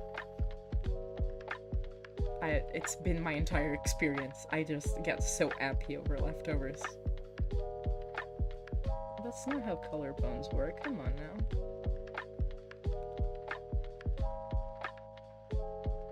I'm making friendship bracelets going forward. Like, aww! Why did that sound so sad? That's so sweet though. If someone made me a friendship bracelet, I might cry on the spot. You know, friendships... I don't know if this is unpopular opinion or not, but I feel like friendships can be just as fulfilling as relationships, like romantic relationships. Man. When I was in high school, the characters that inspired Andre and Carol, they were inspired by my two best friends in high school. I broke up with my abusive ex-girlfriend and I was absolutely shattered. I wouldn't eat, I wouldn't sleep, it was bad. It was very bad.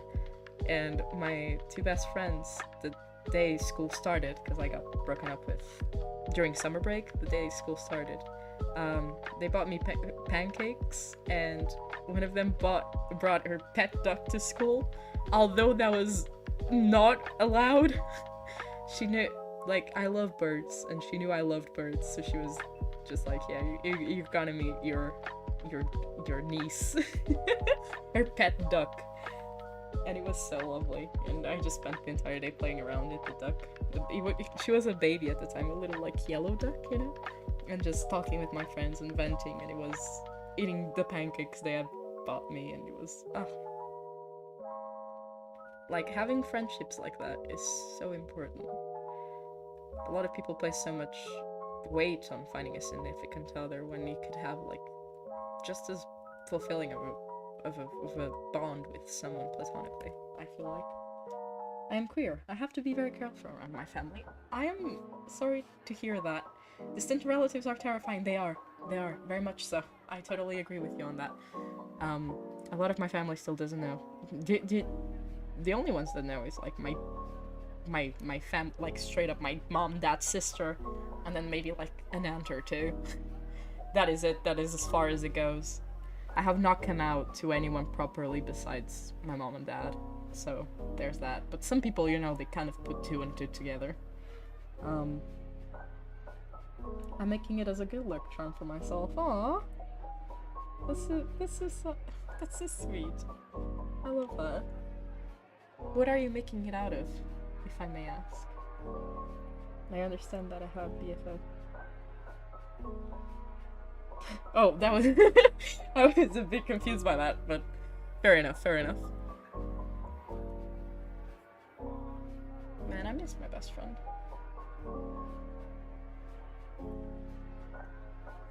Again, everyone in the hideout is based off real people in my life. So, Felix, I feel like, is very much based on my best friend. He doesn't look like her at all, like, design-wise or anything.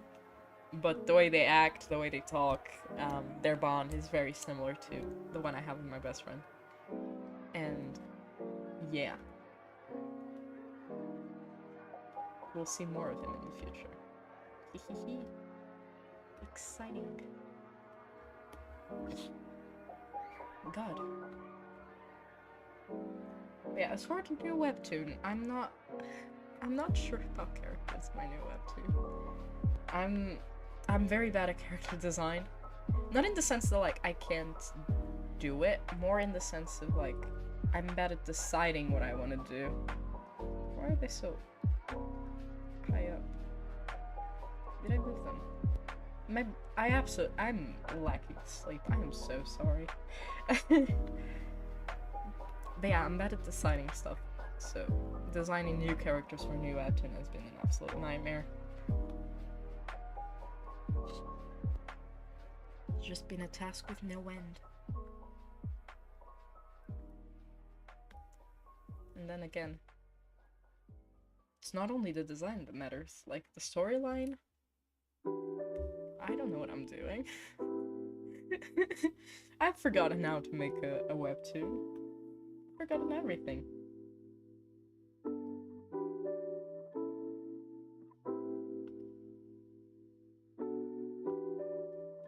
I think if he's about needing a significant other, this might be BFF. Just happy with being friends. That is amazing. That is really good. I'm glad you and your best friend figured that out. Because feelings can ruin the friendships. Who would have thunk? Yeah, since I broke up with my last girlfriend, I've been made aware that I'm very much not ready for anything else in the short term, at least. Nor do I really need someone else right now in my life. I don't feel like I have so much stuff going on my own that just adding another person to care about would be too much. if that makes sense. Because at the end of the day, having a significant other is not just fun and games. You gotta, like, actually put commitment and, you know, it's a responsibility. It makes it sound like it's adopting a dog. It is not adopting a dog.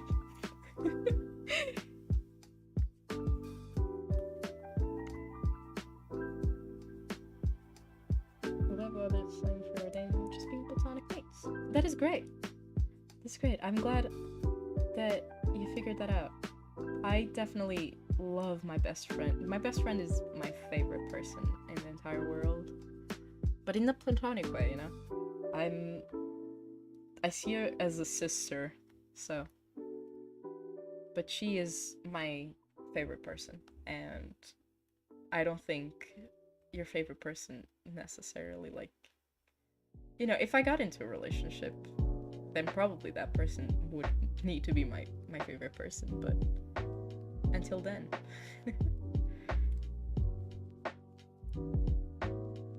Sorry to hear about you breaking out. It's fine. Happens all the time. I have, if you can take anything from this live stream from the hideout, is I have a miserable love life. It sucks. It doesn't go right no matter what I do, and it's always been like that ever since I was a little kid.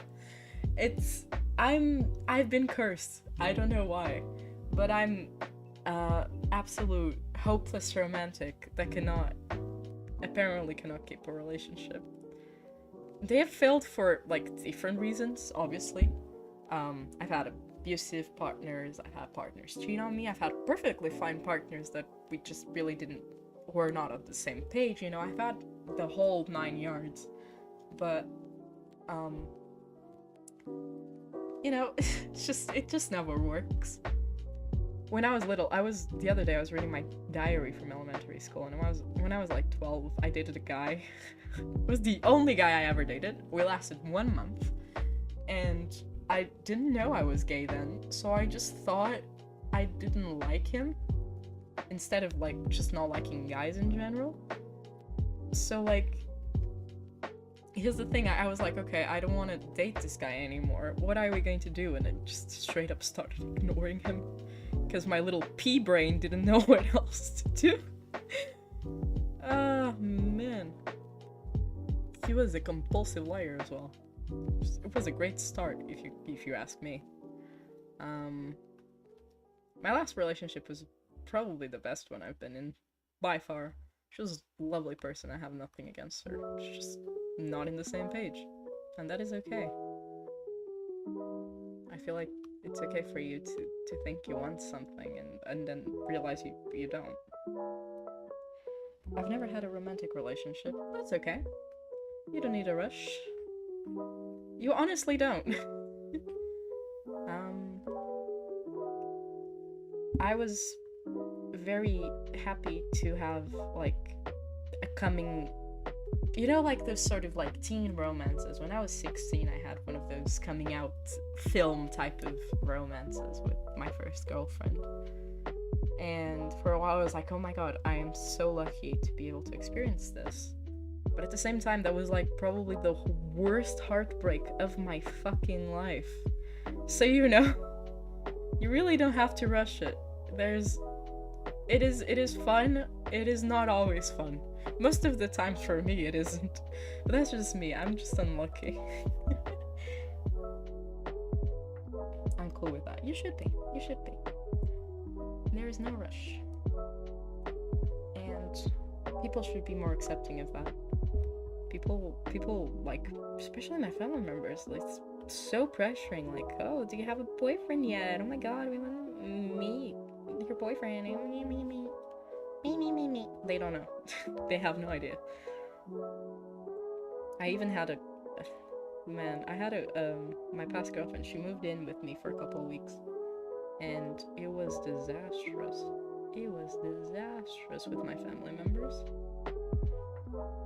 Trying to get them not to find out, because I keep, like, close contact with, like, grandparents and stuff, and it was hard. I burned my chicken. Well, that's part of life. That is part of life. You know, one thing about the house that I'm living in right now, we have the strongest oven. Just the absolute unit of a heaven.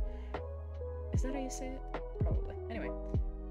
I didn't know this, so the first time I cooked something in it, I think they were cookies that I was baking. That was the first time I used it. And I put it in the oven, and I was like, I'm gonna just wait the regular time, maybe a little bit more, because it hasn't heated up yet, so you need to leave it a bit more for it to heat up. And no, I burned my cookies. That oven just absolutely obliterated every single one of them. That was the day I found out that the fire alarm doesn't work, because there was so much smoke coming out from there, and the thing happened. But yeah, absolutely unit of an oven. You gotta be careful putting stuff in there. I can't use like the packet instruction. I always have to deduct minutes, otherwise it will be burned. Oh man, chicken's good. Big fan of chicken, me.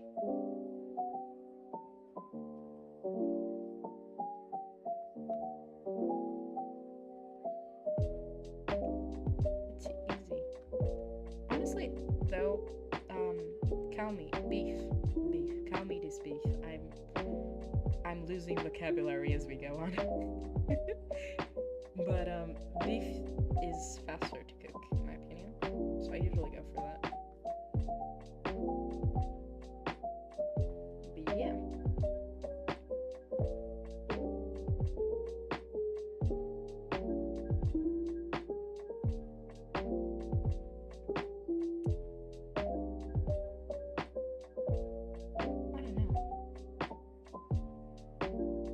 Still just looking forward to the leftovers I have in the fridge, to be honest.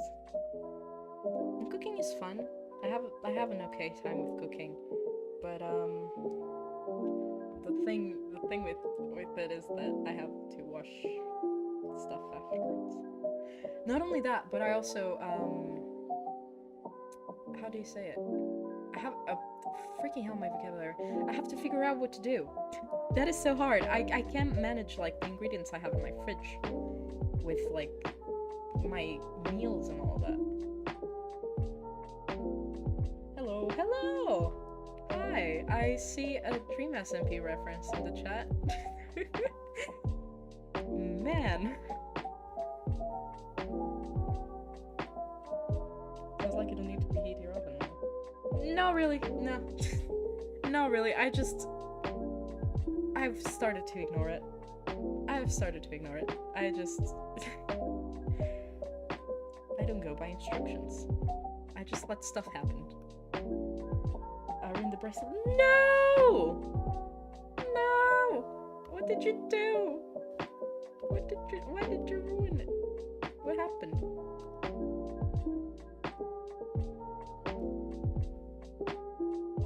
What are you using to make a break? Yeah, I'm thinking the same thing. What materials? Today I made some earrings for my bestie's birthday, because our birthdays are 2 days apart. Isn't that cool?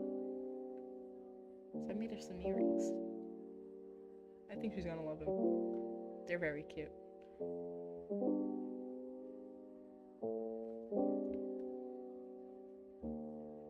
But I've never made bracelets before, I don't think. Oh no, I'm lying. I made, like, back when those, like, elastic things were popular, I made some. Do you remember those? I don't remember what they called, but they were, like, rubber bands that you, like, make into bracelets. Man, those were the days.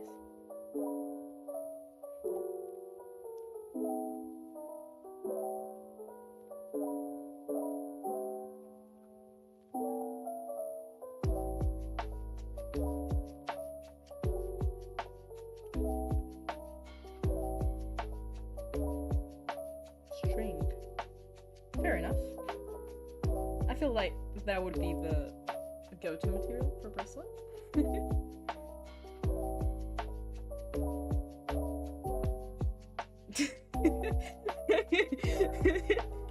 You're like, they're string?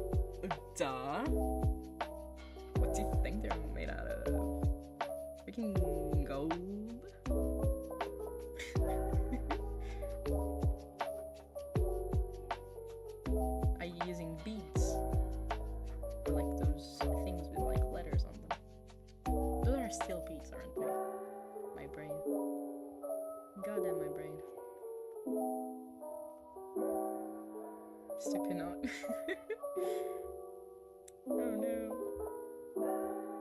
I hope you were able to salvage it.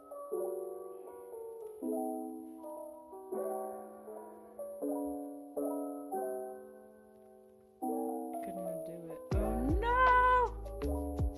There goes the bracelet. So sad.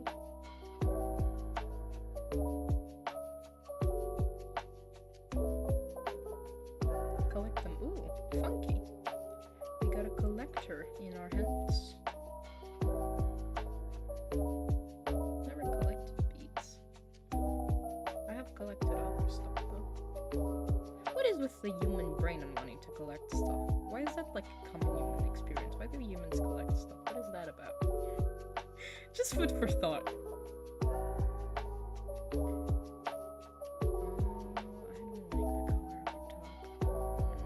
I'll fix it later.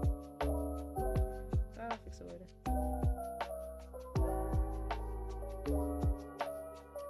It's a special pattern. Oh, that sounds fancy.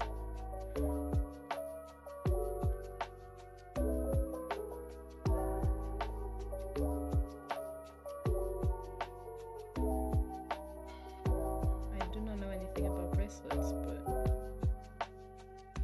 I feel like I would be very easily impressed. People, I forgot that, like, I live, my window is facing a busy street and people are just walking and looking at me talking to myself. I wonder how that looks from outside. I hope I don't look crazy. I am a little bit. I am a little bit. Just for today. I gotta pass.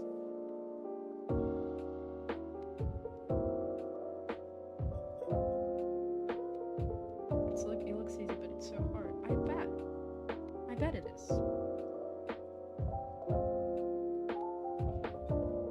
Especially with knots and stuff. That stuff is complicated.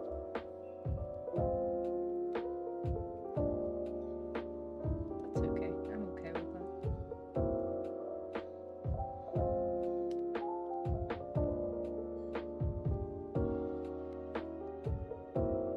Okay. I'm not sure what the shading on this is funky. I'm not sure how I feel about it, but I'm gonna let it go for now. Just cause. How many carrots have we made so far? Is that question directed towards me? Because if it is, I genuinely could not tell you. Like, generally speaking, man. I have so many characters. It's insane. There's a lot. I make OCs all the time. If it's in terms of like the hideout, there's a couple. There's at least a strong like 10. I feel like. Let me count. Wait. And then there's her and her. Yeah, there's like a strong 10 characters in the hideout. I feel like. That is just for the hideout alone. My new webcomic, I have 5 characters so far that I have designed and that are important to the plot. That is it. And the rest is history. That's not how you use that signing probably, but it doesn't matter. Do you ever struggle trying to draw the clothing and draw out the same outfits? Yeah, you see, here's the thing.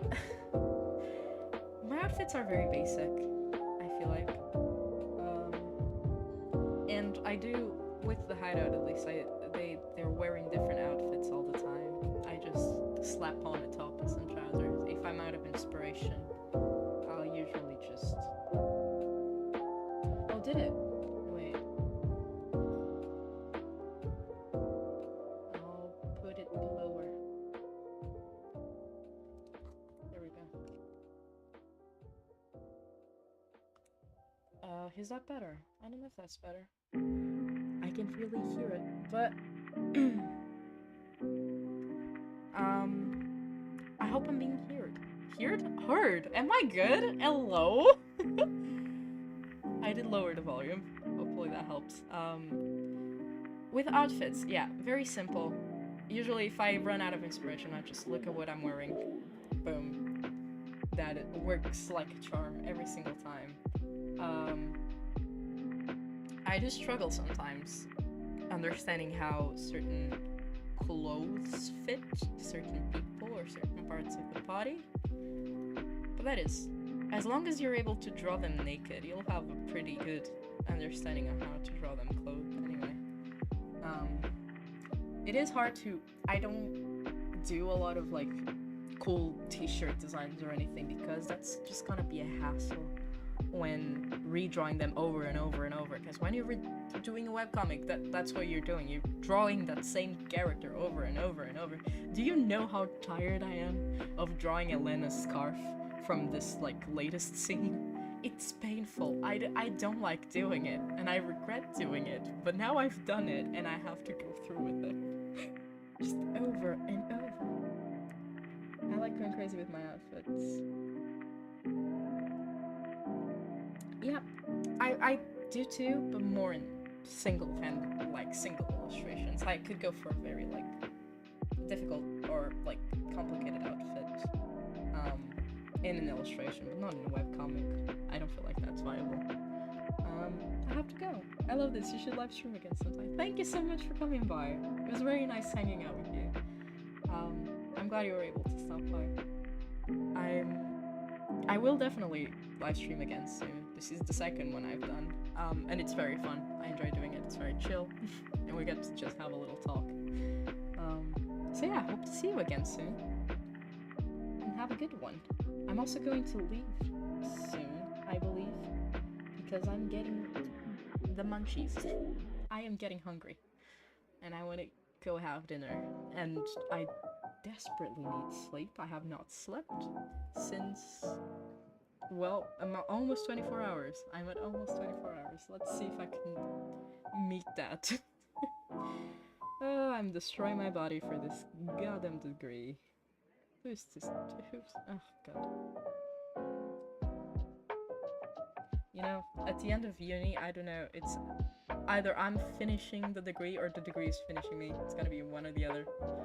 And I don't really get to pick. Yeah, that's cute. That works.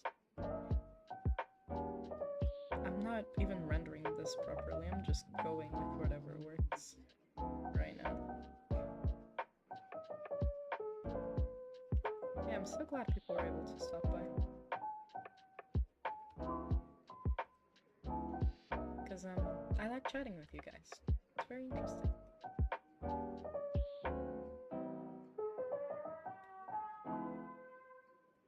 And this time I have a microphone. Last time it was bad. If you ever try to, like, for some reason in the beginning, like there was a problem with the audio and it sounded all echoey. And now and then like later into the stream, sorry, my brain. Later into the stream, it actually like fixes itself, which I don't know why, but sure. But even then, even when it fixes itself, it's still pretty painful to hear. Anytime I laugh, it's just, oh god, it just sounds so crunchy. It is crunchy. But yeah. And now I have a microphone, so hopefully it will be a bit better. It was a very cheap microphone, and it's probably not even like, I haven't done it correctly in OBS, like put it through. But it is a microphone. It is something. That looks not that good, but sure. I'll go eat and rest. Yeah, I'll just probably finish this illustration and then I'll go. And then hopefully, during summer I can have another little live stream. By then I'm hoping to have my second webtoon out. I'm aiming for at least May to start uploading it, but I would like to upload it this month. I'm very overly excited about it. And then by June, I should be free from school and I can do another live stream for you guys. That's something you guys would like, because I do really enjoy doing them. Hopefully this time Lex can join. I really missed the guy. But you guys have been lovely to hang out with. Absolutely lovely. Thank you so much for stopping by. Even though it's just me rambling over a drawing, I'm very thankful.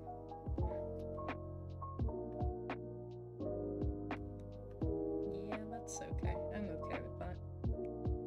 It's not perfect or anything. I can't really afford to be a perfectionist right now. There we go. Little shinies. Can't believe I forgot them in the last page. God damn it. That's the thing. It's forgetting stuff in the typos. Those are. Sometimes you can still correct them. I can still delete and then like re-upload. But a lot of people like notice it before too. So that's why I'm hoping that my patrons, the few patrons that I have, they'll be like, hey, hey. You spelled lawyer instead of always. Can you please fix that? That was something that happened, by the way. It was one of the earliest chapters. I didn't even have Patreon back then. It was purely like someone in the comments just said, hey, is that supposed to say lawyer? And I'm like, oh my god. Thing is, you can like fix them on web. You don't have to like re-upload the episode. You can just re-upload the images and the episode will just fix itself in a way. So it's a lot easier because that way I don't have to go through like the pain that is like the second notification being like, hey, by the way, I uploaded the wrong word. Yeah, this is okay. I'm okay with this illustration. It's fine, I guess. Let's see what we made today. So I made this. There's this one, which was... She looks weird now that I'm looking at her. There's a little Philip, who is very tiny. You gotta be bigger, man. I don't really draw him often now that I think about it. There we go. That's a little bit bigger. Yay! I'm happy with this. We got some doodles down. I'll maybe upload them like attached to the next episode. I feel like that would be cute. Also have to upload the Q&A, which I have not yet done. I will do sometime. Yay, another live stream, please. Yeah, definitely. I don't know when exactly. I'll probably like finish school before I even think about doing another one. Because right now I'm very overwhelmed by schoolwork.